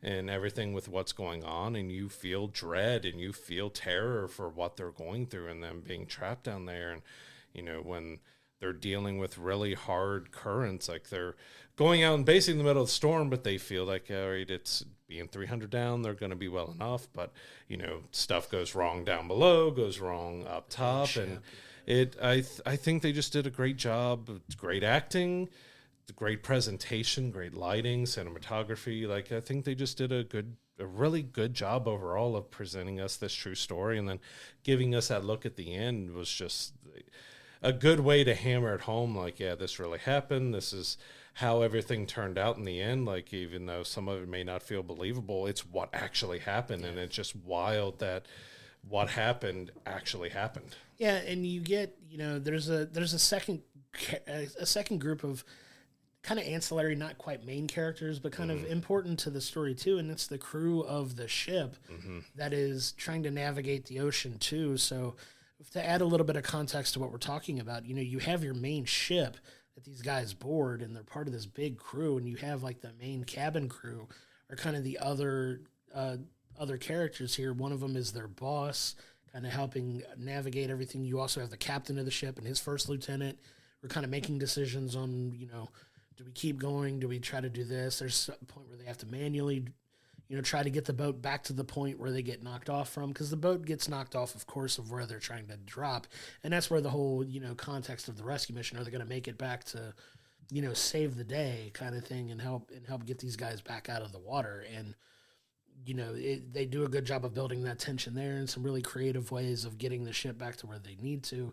And it's just what Chris ultimately winds up having to go through, and I know we really haven't touched on it, is nothing short of a miracle what happened to this guy. Like, a little light spoiler to hear, obviously there's a little bit of a happy ending to this, which thankfully there is, to kind of help with some levity to this, but what he went through was insane, and the fact that he was able to make it on the other side of it to tell this story is just incredible, because you get what happens in the fallout from it at the end of the movie, where they talk about what happened with these characters after they ultimately do make it out. So, a little spoiler, it is a little bit of a happy ending to this, but it's just very tense and very, like, you ask yourself how. Like, it's incredible that it's actually a true story. Yeah, I'll continue with the spoiler on it, because it is, I think, important to talk about with the film, to know that terror and dread that you get with it, because, you know, Chris ends up having his umbilical cord severed, which is his oxygen and everything that keeps him breathing underneath the water, and also keeps him tethered to, you know, the pod that drops him down 300 feet underneath the water. and he only has about 10 minutes of air supply in their backup. Yeah. And so he spent 29 minutes without oxygen, 300 feet below the ocean on this. Insane. And he survived with no real issues afterwards. Like you said, it's physically and mentally, as you're thinking, or if he survived, then he's going to have some severe mental problems because of brain damage from being without oxygen for 29 minutes and stuff. But it was an absolute miracle of what he ended up going with. And sorry for spoiling that part, but it's just something we want to talk about. Like, it's just incredible that, 10 minutes on that oxygen, 29 minutes without any oxygen to his brain at all, and he survived and had no issues. It's so incredibly tense. It's well done. The acting, like getting him out of the water and trying to revive him and trying to resuscitate him, and just he does such a brilliant job of just kind of emoting that vegetative state that you find him in, because he's been without oxygen for pretty much 30 minutes. Like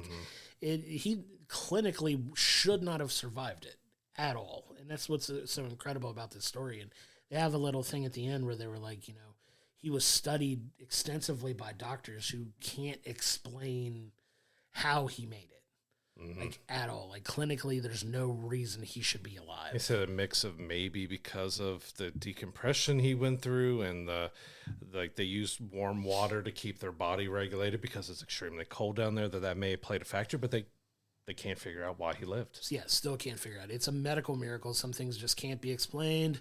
Kind of calls into your question, like, is it a faith-based reason or whatever you want to assign to it. But like it was so good, so well acted, so well emoted. I got a ton of enjoyment out of this film because they did such a good job of keeping that tension throughout the entire film, where, some of the dialogue is a little kind of corny, especially with the main cabin crew, and some of the stuff that they had to go through just to get the ship back to them is kind of just like, whatever. But I'm willing to kind of overlook it just to talk about how impactful the performances of our three main characters were. So good from all three of them. And you got to think with what not only the crew who dove along with the crew running the ship, of their recollection of what happened, because it was such a crazy, tense moment that they're trying to go through. But I do want to give one final tiny little spoiler here with that ending and everything. And it was a last message that they gave us at the end of the film after the recapping the real story and the real thing with Chris, is that Chris and the whole crew went back down afterwards to finish the job. So he went for almost 30 minutes without oxygen at the bottom of the ocean. And what was it, 3 months later, he went back and completed the job. Like, that's, you would think it's something like, hey, we're not going to go, I'm never diving again.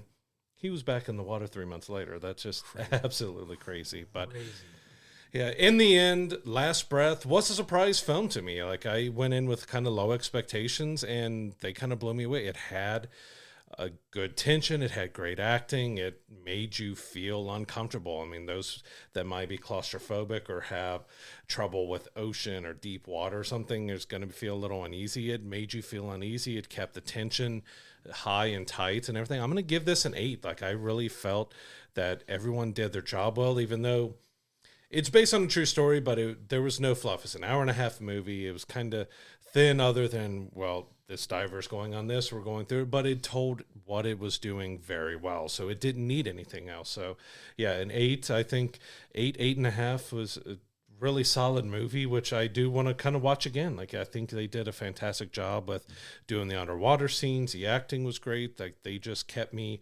intrigued and engrossed with this film all the way throughout. Yeah, I agree. Like, you're not getting the most extensive laid out plot, but they do a good enough job in this movie of getting you to care about our three main characters at the bare minimum, which is very effective because they do the heavy lifting in this movie. Yep. They are the ones that are in, roughly 90% of the film. They do a good enough job of getting you to care about them, the situation they're in. They do such a good job of practically lighting the film and showing, just the lack of light and how they navigate that and the real tension, and they do a good job of capturing that. You're not getting a lot of fluff with extra music and other things like that. That's kind of to kind of add to the ambiance about that. It's intentionally not there to kind of keep that uneasiness to it. It's a very quiet movie to watch. So. I was going to say the sound, when they want you to feel the sound, was loud and it hit hard, like with the waves crashing into the ship and other stuff. Like when it wanted you to feel something, it hit you big with the audio. But most of the time it was a very kind of quiet, subdued film. Yeah, and they do a good job of navigating that like through this film. And, you know, you care about the characters. You have this very clearly laid out, and they executed the film well. Does it have its? Is it a perfect movie? No, but it does such a good job of keeping your interest and keeping your engagement in this film through all the tension that they keep, that it's going to score a higher mark for me. I'm going to give it an 8 as well. Like, I was landing in that area. Like, I was very pleasantly surprised with the quality of the movie that it is. Like, it's not an award-worthy film necessarily, but like it was really effective in what it laid out, and it was successful in its execution. So I have to reward that. Like, I think Woody Harrelson gives a great performance for himself.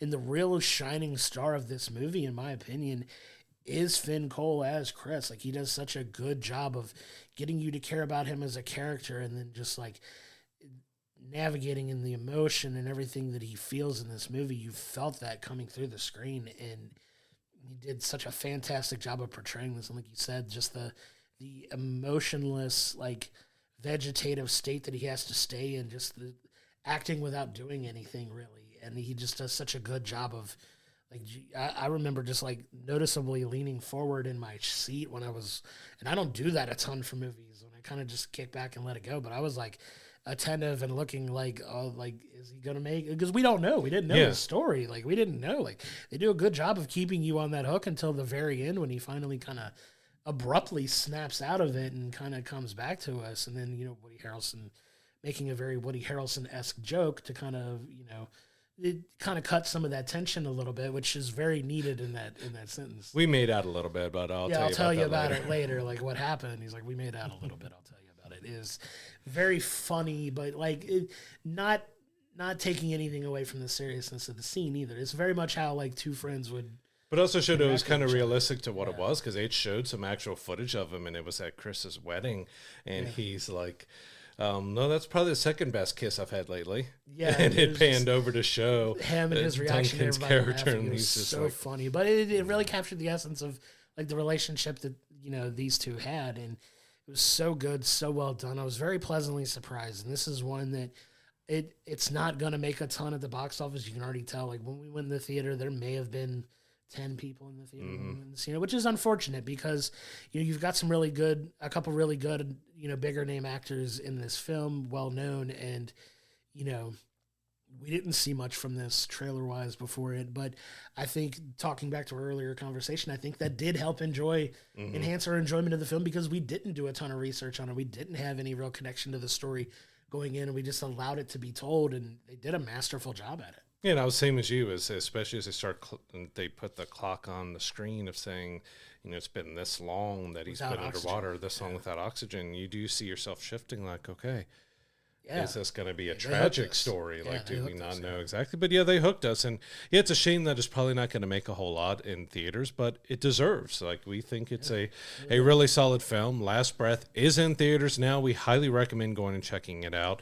It is a solid, well-acted, enjoyable film that keeps you in high tension, and it's well worth going and seeing. We hope it does better than we're expecting it to do, but it is a film that was high quality, and then we feel like it deserves to be watched. If you go and watch it, come to our YouTube comments, go to our Discord, our social media, let us know what you thought about it, because like I said, we were surprised about how much we enjoyed this, not because we thought it was going to be a bad film, we just didn't know anything about it. We barely saw anything on it, and I'm glad we were able to go see it. Yeah, it was definitely one that we recommend enough. Please go see that movie and let us know what you think about it. I think it's a movie that a lot of people are going to sleep on, and I hope eventually, you know, enough people see it that it kind of gets the love and respect that we feel that it deserves. It's a surprise hit for me for this year so far. Like, we've been a little up and down on some of the movies we've seen. We've seen some really good ones. We've seen some less than stellar ones. You know which ones we're talking about if you go back in our archives and see how we talk about those films. But this one was very much needed after a couple weeks of some average to below average films. This one was a nice palate cleanser to get us back into some really good movies. agreed.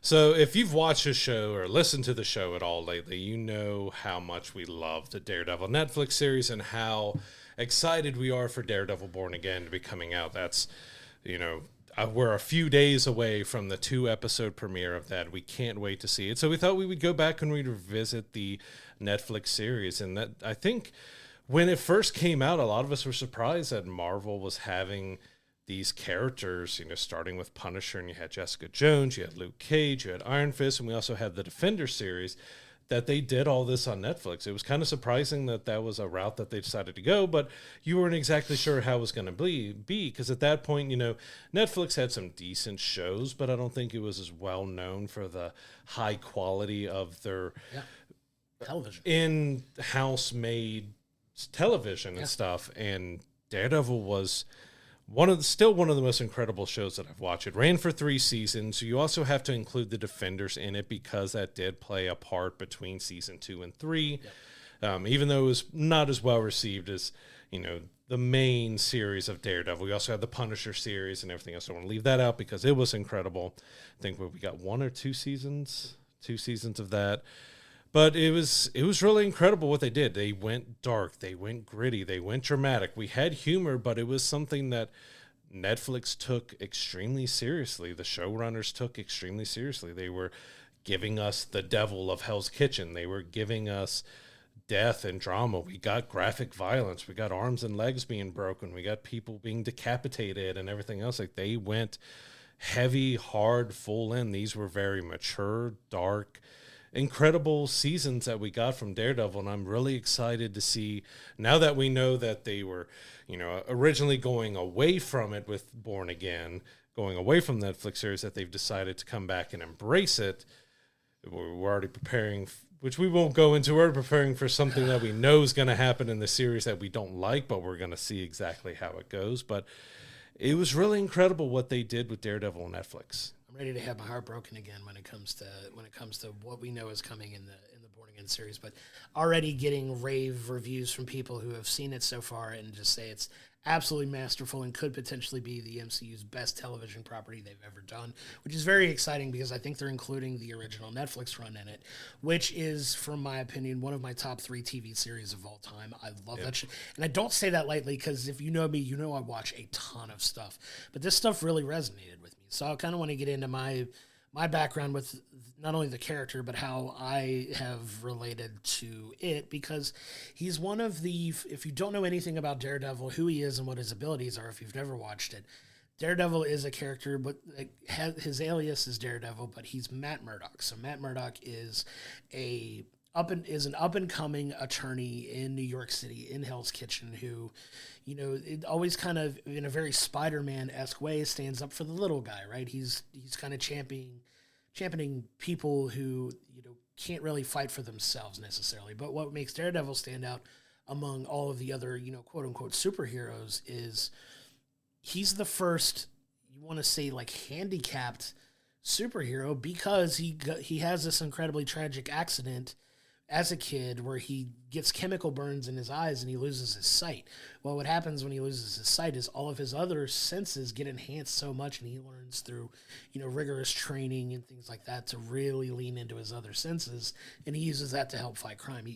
It's an incredible like origin story that he has, and they dive barely a little bit into it in the Netflix series. But where the Netflix series starts off is he's already, Matt Murdock, attorney, blind, kind of really just starting out his journey as the Devil of Hell's Kitchen, Daredevil. So what you get is not the comic book Daredevil suit that, if you're fans of the comics, he's very much this black shirt, mask just above his nose kind of, hero where, he's blinding him. He's blind, so he's covering his eyes anyway, but he starts off and he's fighting, some of this crime that he's hearing about. One of his best features is his ability to super hear. He has basically super hearing in this show, and it just kicks in such a hard way of him really starting to take on the Daredevil persona and, taking out this crime syndicate. And you go into the second episode of the first season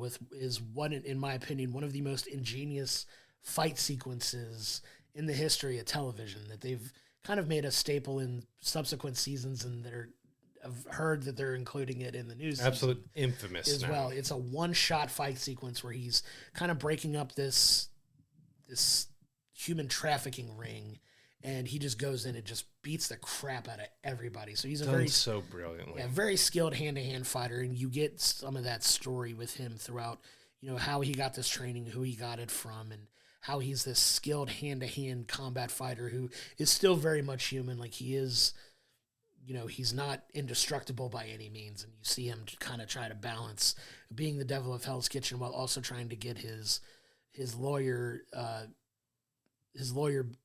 attorney business going with his best friend Foggy, who is played incredibly by Eldon Henson, who from the Mighty Ducks series and other things like that coming up. That this is such a good show, man. I could break down every single episode of this, but we don't have time for that. But it's such a brilliant show. Yeah, those one-shot action fight scenes were incredible, not only because of they gave us some brutal action, but it was also felt very realistic because they're getting tired towards the end because of how much they're fighting. But it's also the trickery, like especially like the hallway fight scene, the infamous hallway fight scene. You're breaking down doors and getting all the rooms as the camera slowly pans behind, but you're getting like the stunt double will come out and do something, and then they'll break through another door, and then you have Charlie Cox come back out and they fight, and then they just balance that back and forth to give them a little rest and a break, but it looks so seamlessly and good. Like It was just incredibly done. Yeah. And you also had we talked about Jon Bernthal being perfect casting for the Punisher. Vincent D'Onofrio as Wilson Fisk, as Kingpin, is just absolutely incredible. He's done some amazing things.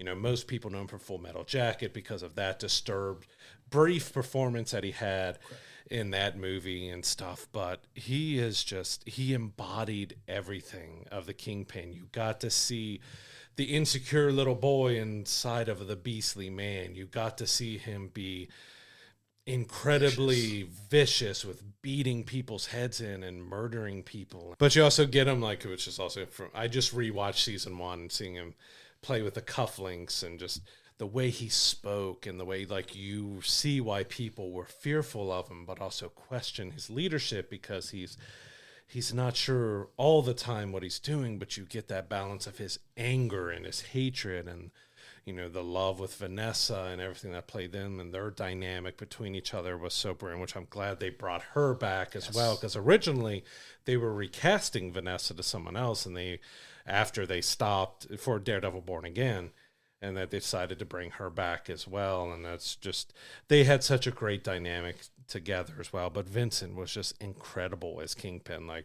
That's along with Jon Bernthal as Punisher and even Charlie Cox as Matt Murdock in Daredevil. It was just, when you want to see a character that you've read and grown up with done right, I feel like Vincent D'Onofrio was just such a grand slam, home run, huge, incredibly just perfect casting to be Wilson Fisk. Yeah, the casting in this show is immaculate, because even Deborah Ann Woll is Karen Page, who's kind of like the sort of love interest of Matt Murdock, kind of on again, off again kind of dynamic that they have throughout the entire series run as well.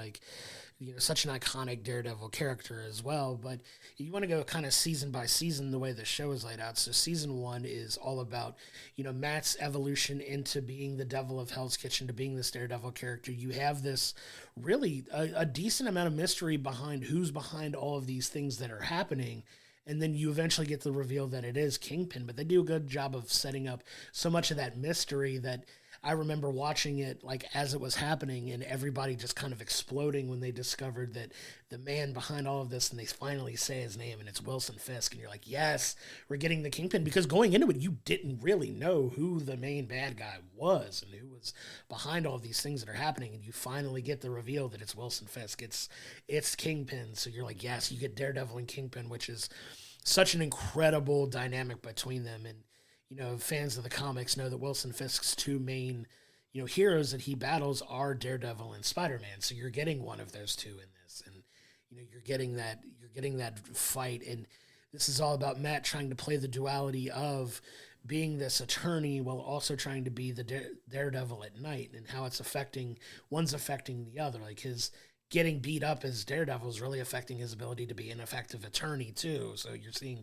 kind of a back and forth with his, desire to stop Wilson Fisk at all costs, while also trying to get his attorney, his partnership with Foggy off the ground, and keeping them in the dark about who is this devil of Hell's Kitchen, because they do a good job for most of the season of keeping that secret from the people that he loves. And obviously, if you know anything about superhero stories, they eventually find out. And yeah, so there's a fantastic episode where Foggy finds out in season 1 of where he's like, do I even know you anymore? Like, we've known each other from college. We've gone through everything. I've been your wingman for women. I've been your best friend. We've been everything together, and you kept this from me. Like, you're out there killing people, or like it was great acting by both of them. Of course, fantastic. Charlie Cox's Matt Murdock is really beat up and bloodied because he just, they're trying to assassinate him. They're trying to take out the devil of Hell's Kitchen, who's trying to stop, Fisk's whole game plan of taking over the city and everything. And, Foggy's helping him, but he's laying on that emotion like, you're not the guy I thought I knew. And he sees the darker and negative part of it, but it also helps with Matt, who is struggling. There's religious undertones throughout Daredevil and stuff. He goes to confession. He's talking to,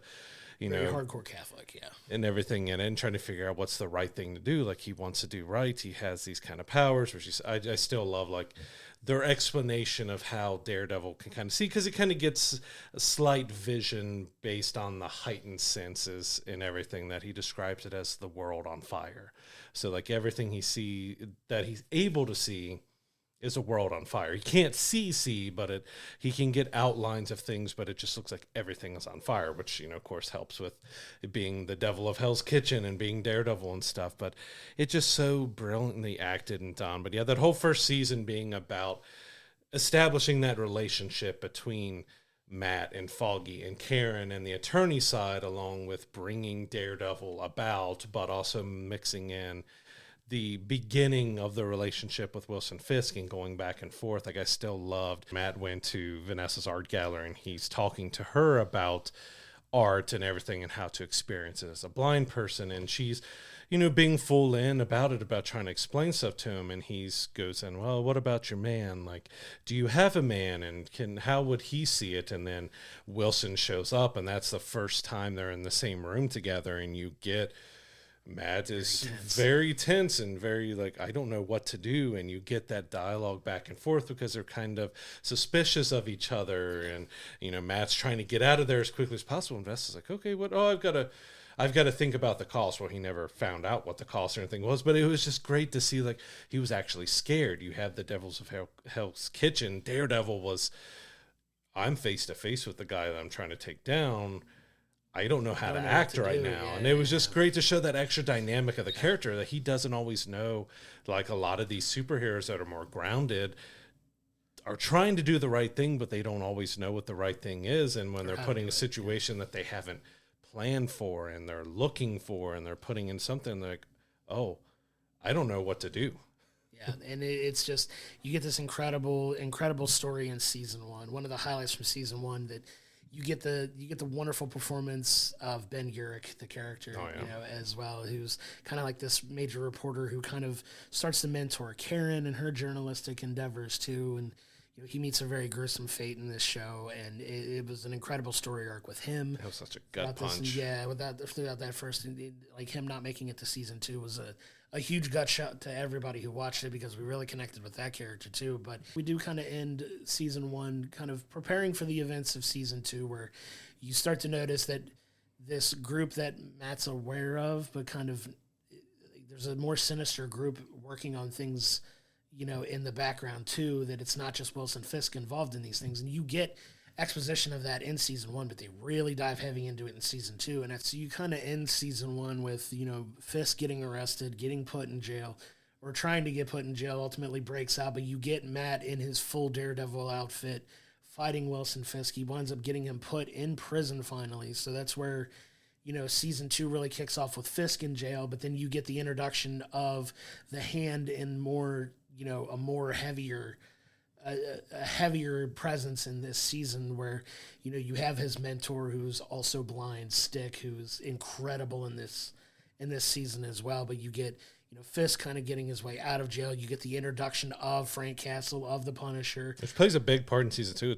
Matt has to represent Frank, but, they square off because Frank doesn't do things by the book. He just kills people, and that great dynamic between those two. You get the very anti-hero Punisher in this, where he was like, I'm not a bad person, but I am willing to do whatever it takes to stop bad people. Mm-hmm. Whereas Matt tries to deal with, the religious undertones of, is it the right thing to, kill someone who does bad things and do this? Because his thing is very much, I don't kill people. I'll beat the crap out of them and stop them. I'll put them in trauma, but I won't kill them. And then you got Frank taking that extra step, and then Matt having to represent Frank as his attorney, and the back and forth that they have too, and the dynamic between the two of them is incredible. And you get, Karen bonding with Frank Castle as well, and you have this whole long season with the Hand kind of infiltrating everything too, who's kind of the organization that Fisk is a part of, and you get this really, really elaborate, intense,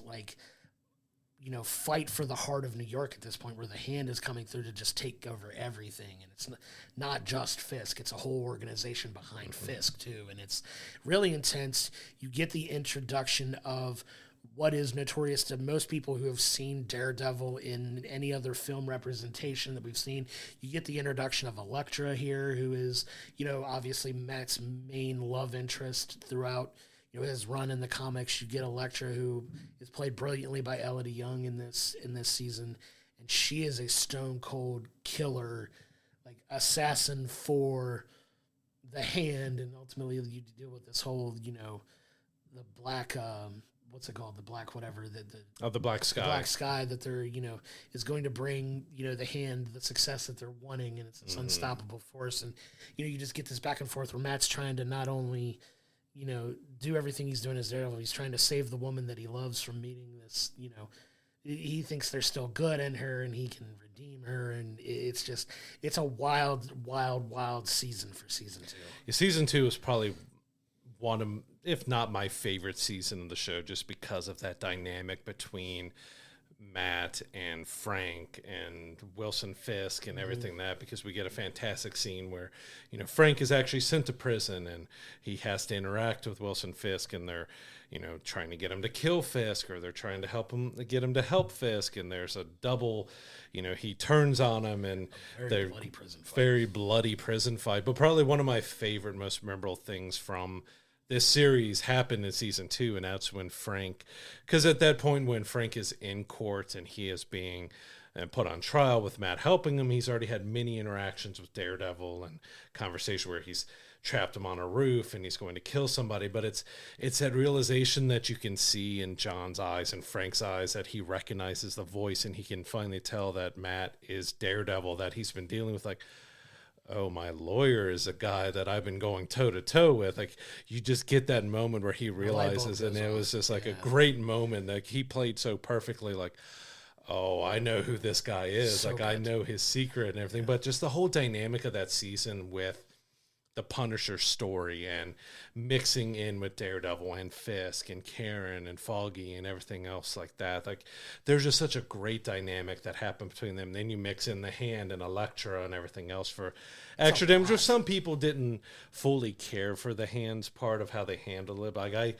I loved more of Frank's part and that part of the series more than the Hand, but there was just some great scenes. Another, great single shot fight scene, as we talked about and everything, and Frank in the prison and all that. It was so well done that they gave you that dynamic leading up to, getting our Punisher series and everything else. And it was just, the second season was really well done that we got, but we also added, ended with more tragedy because we did get Elektra dying. But if you know the character, it's not always as it seems when that happens, or if you've watched the Ben Affleck Daredevil and Jennifer Garner Elektra films, if you're a fan of that, Electric Nachos, as many will refer to it as she said, because it's Electric Nachos. She's supposed to be Greek, but it sounded like Jennifer Garner said Electric Nachos at one point in the first movie like that, and which I did love seeing Jennifer Garner come back in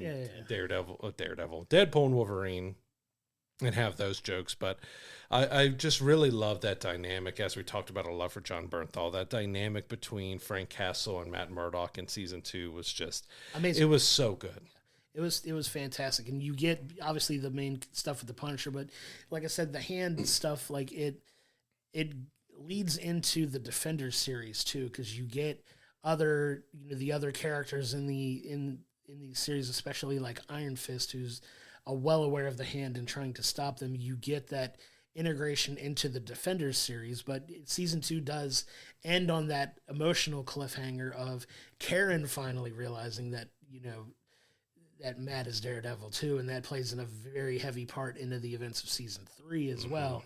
But season 2 leading into the Defender series, which the end of the Defender series kind of leads us into where we're at in season 3. So to touch briefly on the Defenders, in the Defenders is obviously the grouping of Jessica Jones, Luke Cage, Iron Fist, Daredevil, trying to put an end to the hand once and for all. So obviously in the Defender series, they're pretty much successful at doing so, stopping the hand completely. And it ends with this very over-the-top dramatic, basically a whole building coming down, what appears to be coming down on Daredevil and Elektra, where Daredevil's making one last ditch effort to save Elektra, realizing that she's not going to be savable at this point. And what appears to be the death of the Devil of Hell's Kitchen at the end of the Defender series, where you come to find out in the after credit scene, it's leading into Daredevil season 3, where he winds up waking up completely broken in the hospital well, not at the hospital, in the care of the nuns in the medical wing of this church that he used to go to, and the church that he attends, and they know his secret. So they're kind of taking care of him. You get the real, the revelation that one of the nuns that's taking care of him is his estranged mother that he didn't know was still alive and still around. So you get a lot of the fun dynamics of that. But moving into season 3, you get his, coming back to being the Devil of Hell's Kitchen again, whereas he was this completely broken man. He's basically given up on being Matt Murdock at this point. He's like, I can't do both. If I'm going to do both, I'm going to be the Devil of Hell's Kitchen.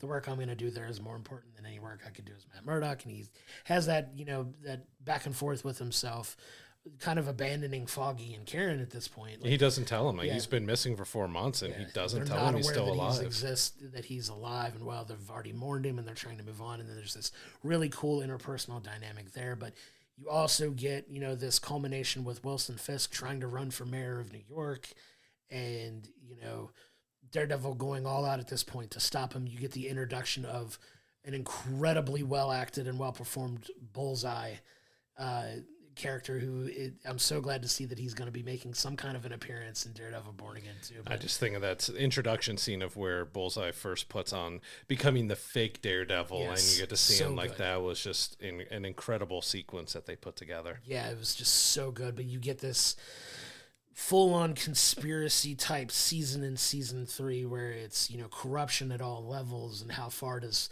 Fisk's corruption in the police department and everything go. You really get that full out in this season where he's doing whatever it takes to get into that mayor's seat, and he gets pretty freaking close by the end of it, because very publicly he's this altruistic, I'm the good guy kind of thing, even though I've been painted as a bad guy.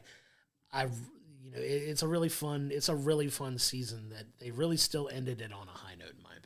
You even got, of course, with Karen and Foggy learning that Matt was alive and stuff, we got some more dynamics with her where she ends up killing Wesley, who was the right-hand man of Fisk all throughout of that, who's been responsible for a lot of the torture and torment and stuff she's gone through, because he's the one who carries out most of Fisk's demands and stuff. And it was a very powerful scene where she ends up killing Wesley. And then you have the scenes toward the end where they're trying to get Fisk to confess to everything so they can finally get him and put him away or kill him, as Matt is really fighting with again. Like, can I allow Fisk to still be alive, or can we get through with getting him arrested and we get Karen calling him out and getting, confessing that she killed Wesley so she can get his anger and get him off kilter, so he'll confess and stuff. And there was some really dynamic, powerful scenes with her, and with her dealing with that fallout of Matt finally confessed that he's Daredevil, but then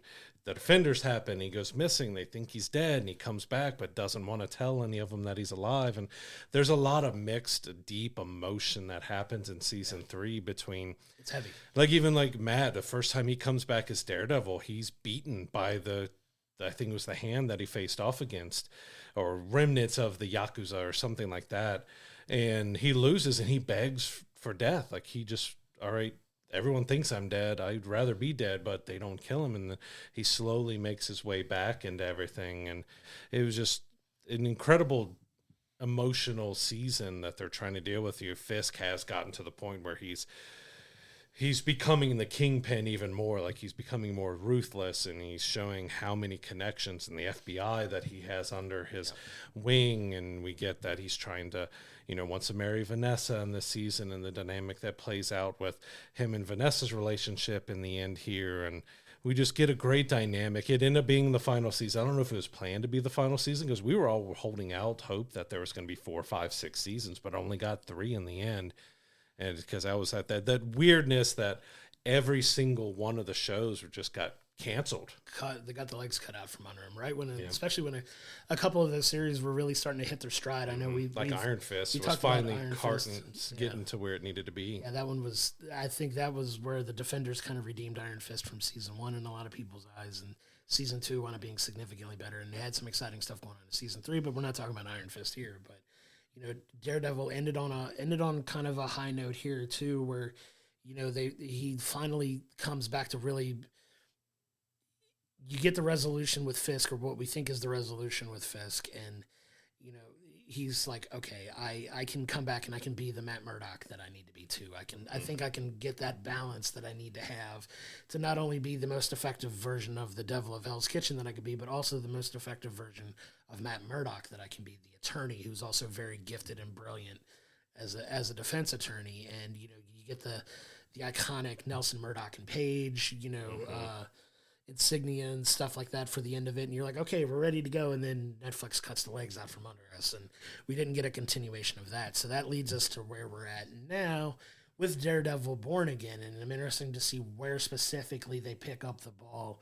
So I think it's supposed to be 4 to 5 years later after season 3. Like we're getting a bit of a time jump, obviously, because it's been several years since this show has aired originally, but it's one of those shows, man, that if you go back and watch it now it still holds up so brilliantly well. Yeah. Like I just finished season 1 again, and it is good as I remember it back then. It really has a high rewatchability. It's so good. It's got everything you want in a comic book series. It's got emotional depth. It's got incredible action. It's dark. It's violent, but it has levity. It has heart and humor. Yeah.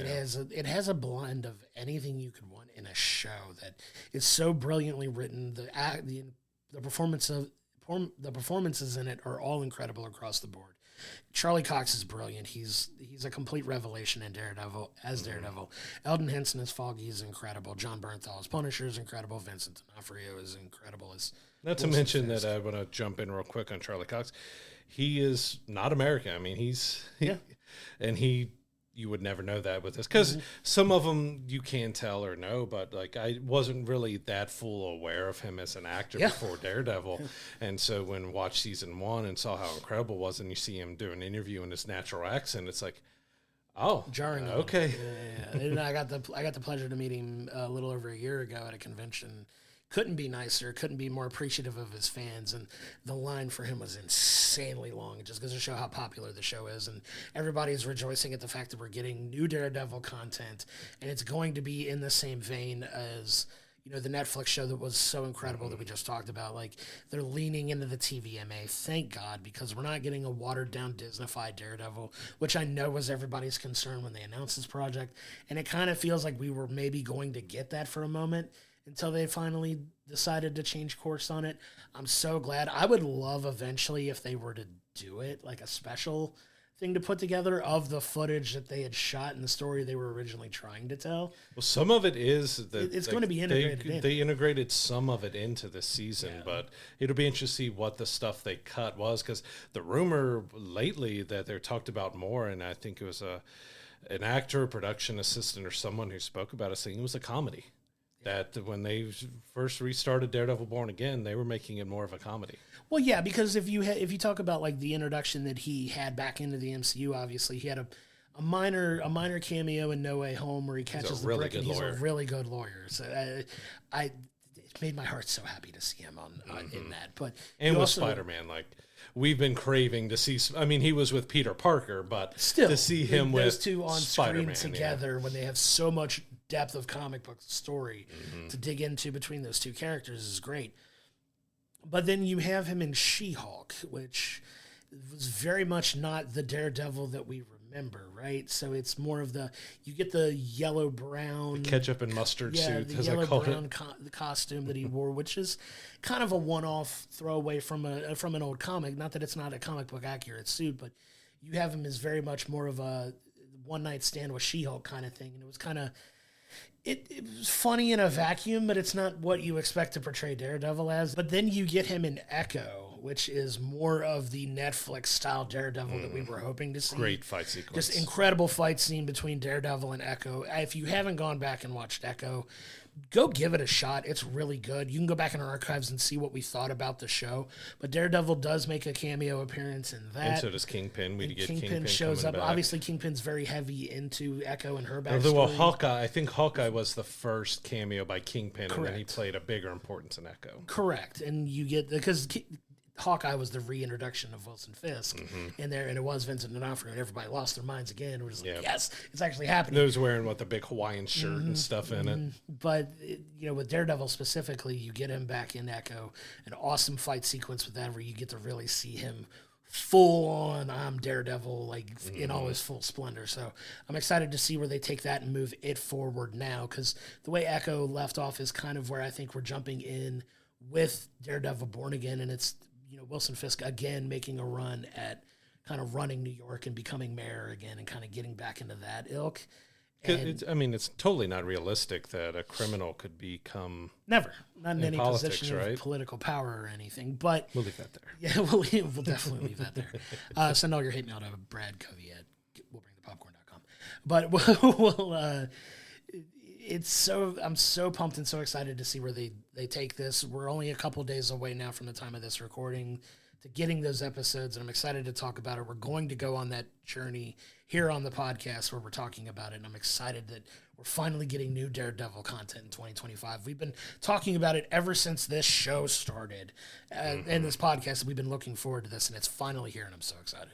And I really love how Vincent D'Onofrio and Charlie Cox have been about the show. They absolutely loved doing the show, and there was big fan movements of trying to get it back, and they were all a part of it and backing it and talking with fans about it. And they, as far as we know, were instrumental as well about getting the changes done when Daredevil Born Again started, because they didn't care for the direction they were going. They didn't feel it was right, the changes and what they were making, and they were instrumental helping it. They care about these characters and these roles as much as the fans do, and it's been great to see. And even Charlie Cox has said, I will play Daredevil until he was a series for Daredevil just came out where he's in his 60s and old and gray and stuff.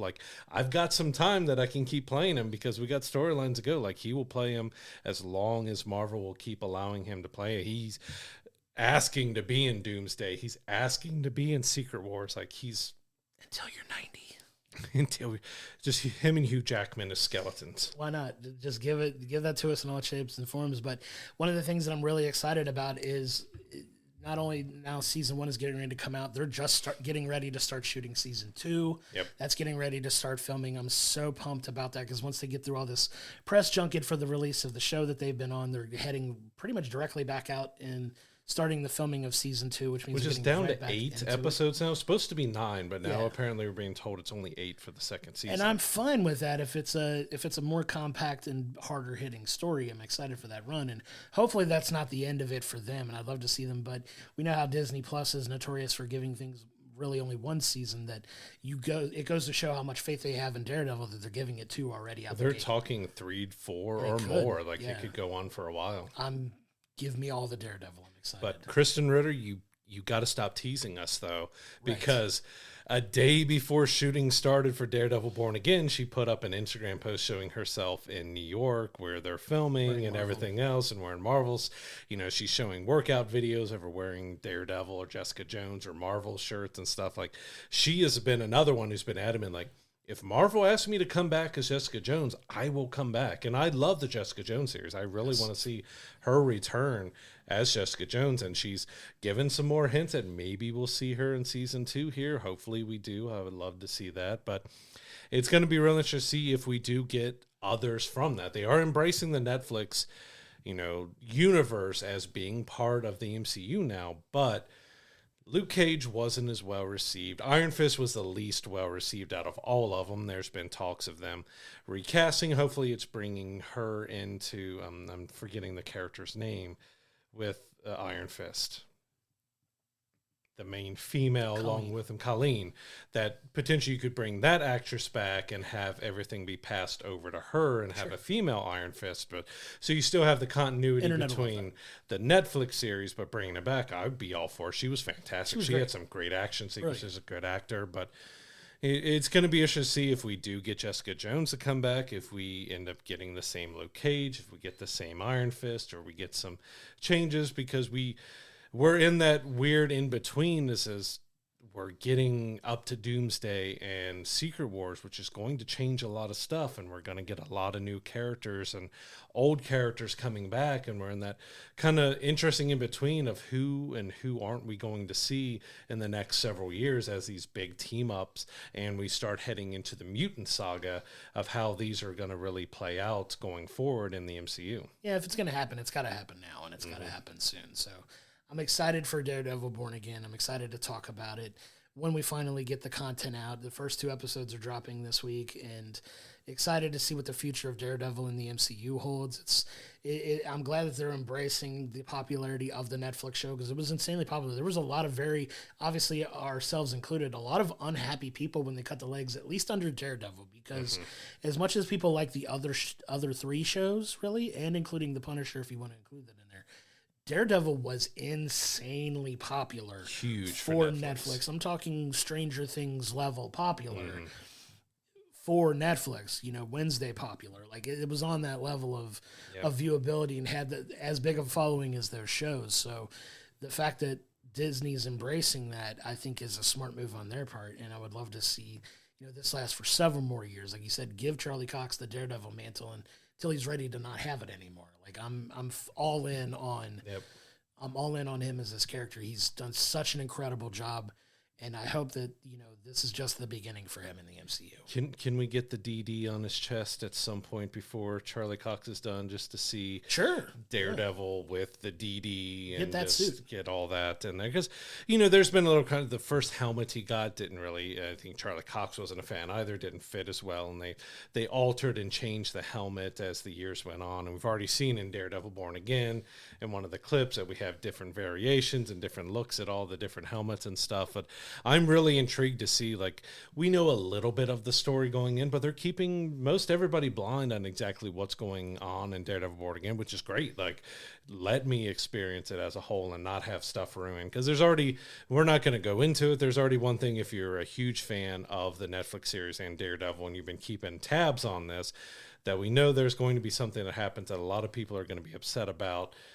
But we're really interested to see how that affects the story and affects everything going forward. But yeah, I'm really looking forward to Daredevil Born Again. We're just a few days away. If you have not seen any of the Netflix Marvel shows with Jessica Jones, Iron Fist, Luke Cage, Punisher, and of course Daredevil, they are all on Disney Plus now. So you can watch them on Disney Plus in their full glory. They're not edited down at all.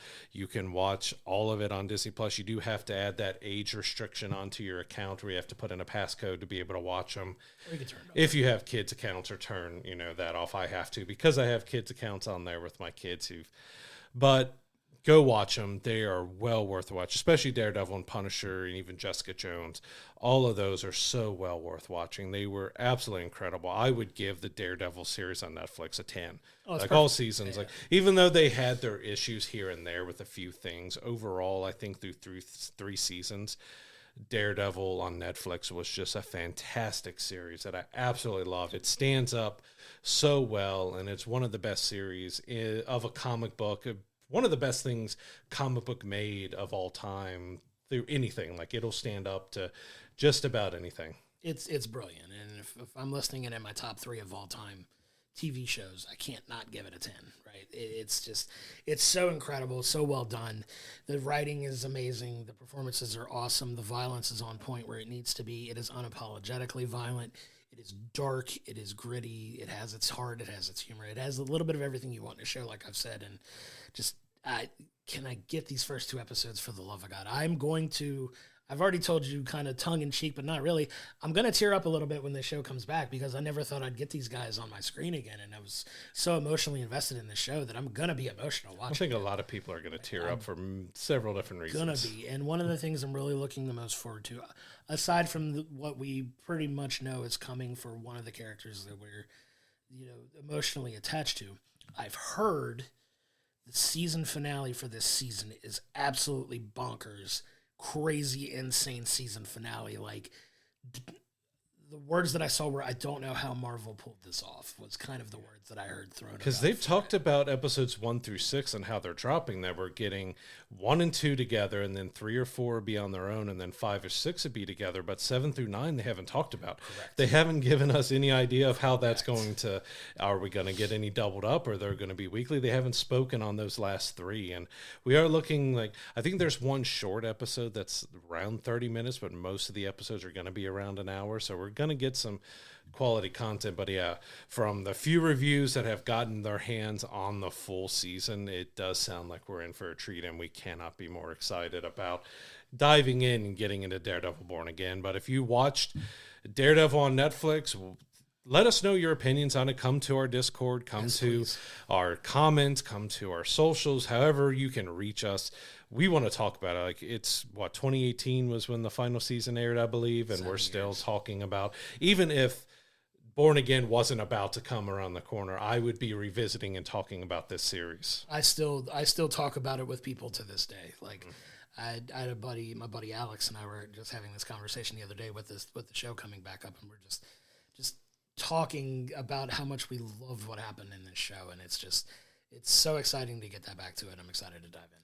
Yeah, we're just a few days away. Daredevil Born Again, just 2 days after we drop this, or 1 day after we drop this episode drops, yes. At 9 p.m. Eastern time. So it's dropping late at night. You're going to get the first 2 episodes of Daredevil Born Again on March 4th, and we cannot wait for that. You will not be able to reach me between the hours of 9 and 11 on Tuesday. It's not I'll just come over and bang on his house door, and he will not answer. I will not answer. I will have the volume turned up so loud I can't hear the knocking. Just calling it out now.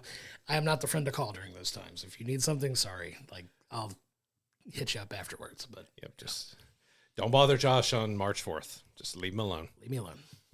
So coming up this week, even though we've already talked about it a little bit, we're going to start off with our theatrical releases. So we have probably one of the more interesting films that we've heard about for a while now. It's been delayed a few times, but we're getting Mickey 17. So this is Robert Pattinson is playing a guy who's, I guess, kind of down on his luck, and he decides to become an expendable. An expendable is a guy who is killed over and over again to run different research and other things on, I assume, a foreign planet. It's a sci-fi film, so he gets to die over and over again in different gruesome ways. We have Stephen Yeun a part of it. We have a decently stacked cast with it. Mark Ruffalo. It looks like it's going to be fun, but it looks like a very quirky sci-fi film. Of course, Mickey 17 refers to, something big and dramatic happens when they get to the 17th iteration of his rebirth. Like, they've created a machine that can just, remake every person after they've died, and they get rid of them in different ways. And like, it's definitely going to be really quirky, because in the trailer, one's like they're throwing his dead body to disintegrate, and like, all right, we'll see you tomorrow. Like, talking to the dead body like that. It looks like it's going to be bonkers, but hopefully that means it's going to be a lot of fun. Yeah, I'm looking forward to watching that one and talking about it too, because I know I've told you, like, it's either going to be really fun, quirky, and we're going to like it, or we're going to hate it. Mm-hmm. Like, I don't think there's going to be like a middle ground there. So if you come back next week and see what we think about it.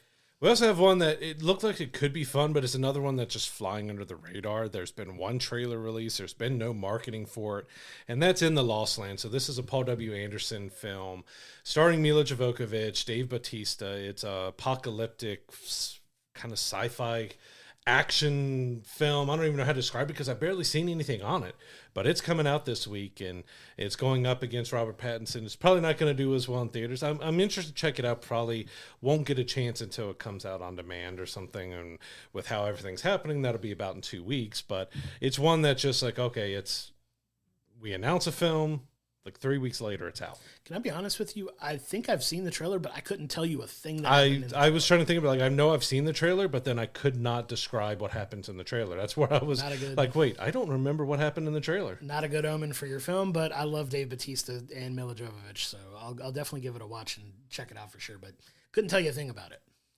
The last film this week is for the wrestling fans. So this one, again, I've seen the trailer online, but I haven't really seen it in front of any films or anywhere else. It's Queen of the Ring. This is based on the true story of wrestler Mildred Burke. It stars Emily Bett Rickards, who, if you watch the Flash show on the CW, you know of her. It's also got several other kind of big names in it as well. It seems like it's going to be real interesting. It looks like she got herself into some really good shape and took it very seriously to portray these women wrestlers and telling this true story. Yeah, so this is like the early days, the early 1900s for women's wrestling before. Obviously now, if you watch wrestling, women's wrestling is, in some cases, the main focus of a lot of shows, right? So this wasn't always the case. This wasn't even the case 5-10 years ago so much. Like, you've seen a real explosion in popularity of, women's wrestling in the last, 5 to 10 years. But even before that, it was very few and far between the opportunities that women got outside of, being sexualized for, a good chunk of the late 90s into the 2000s. But you're going all the way back to, early to mid 1900s with Mildred Burke.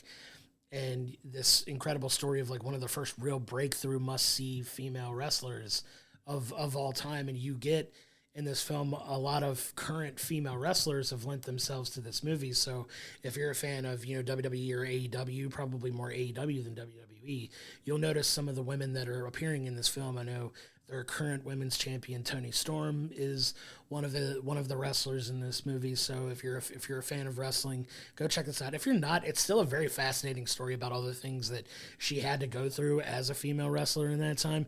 A very interesting period timepiece that I'm excited to check out for sure.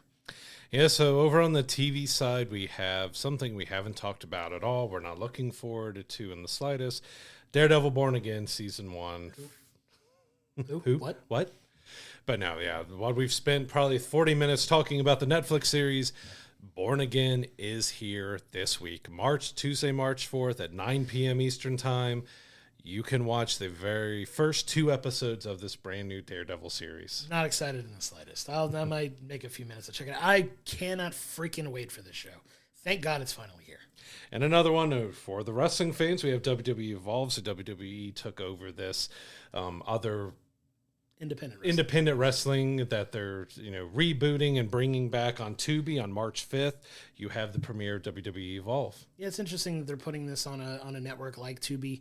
Evolve was a fairly popular independent wrestling company that a lot of people who wrestle on WWE TV currently went through and wrestled for at some point. They're shooting this. They shot a bunch of episodes of this kind of, I don't want to call it guerrilla style, but in more of like a not full arena type of wrestling show where they're like they shot a bunch of stuff at their performance center and calling it like Evolve in an actual TV show where you get to see kind of a few of these like WWE ID wrestlers who are like independent development is what it's called, WWE independent development. So these independent wrestlers who now have the opportunity to sign these contracts to eventually lead their way into working for WWE. So it's kind of like a development for the development kind of thing. It's like, think about it like single and double A baseball when you're working your way up to the majors. It's kind of that. You're not really, they might throw some names in there that just to get people's eyes on it, but it's going to heavily showcase people who you've probably never heard of. But this is your kind of like an opportunity to get on the ground floor with them before they become potentially household names a couple years from now. Yep. But it's needed and it's fun and it's something that, you need Tubi to watch. So I don't know how many eyes are going to ultimately wind up on it, but if you know anything about the following that WWE has, I think it'll do just fine getting enough people to watch it to be sustainable on that network for sure. Yeah, it'll be interesting to see how much, especially being on Tubi, that not a lot of people, like, I don't know if I've really ever watched anything on Tubi myself, past the hardcore wrestling fans, how many new fans they get to come over to Tubi to watch this show. Yeah, it'd be an interesting case study to watch for sure. But that's going to do it for our episode this week. Thanks for indulging us while we talk about, the film that we watched, but also our love for Netflix's Daredevil that took up a lot more bandwidth and time than I think even we were anticipating this week. It's kind of a longer episode, so if you made it to this point, thank you so much for sticking with us. Coming up next week, we are going to be reviewing the Robert Pattinson film Mickey 17, as well as, yes, finally, the first 2 episodes of Daredevil Born Again. So excited to check that out and get a chance to talk about it next week, finally, with some new content to talk about. But until then, I'm Josh, he's Brad, and we'll see you next week.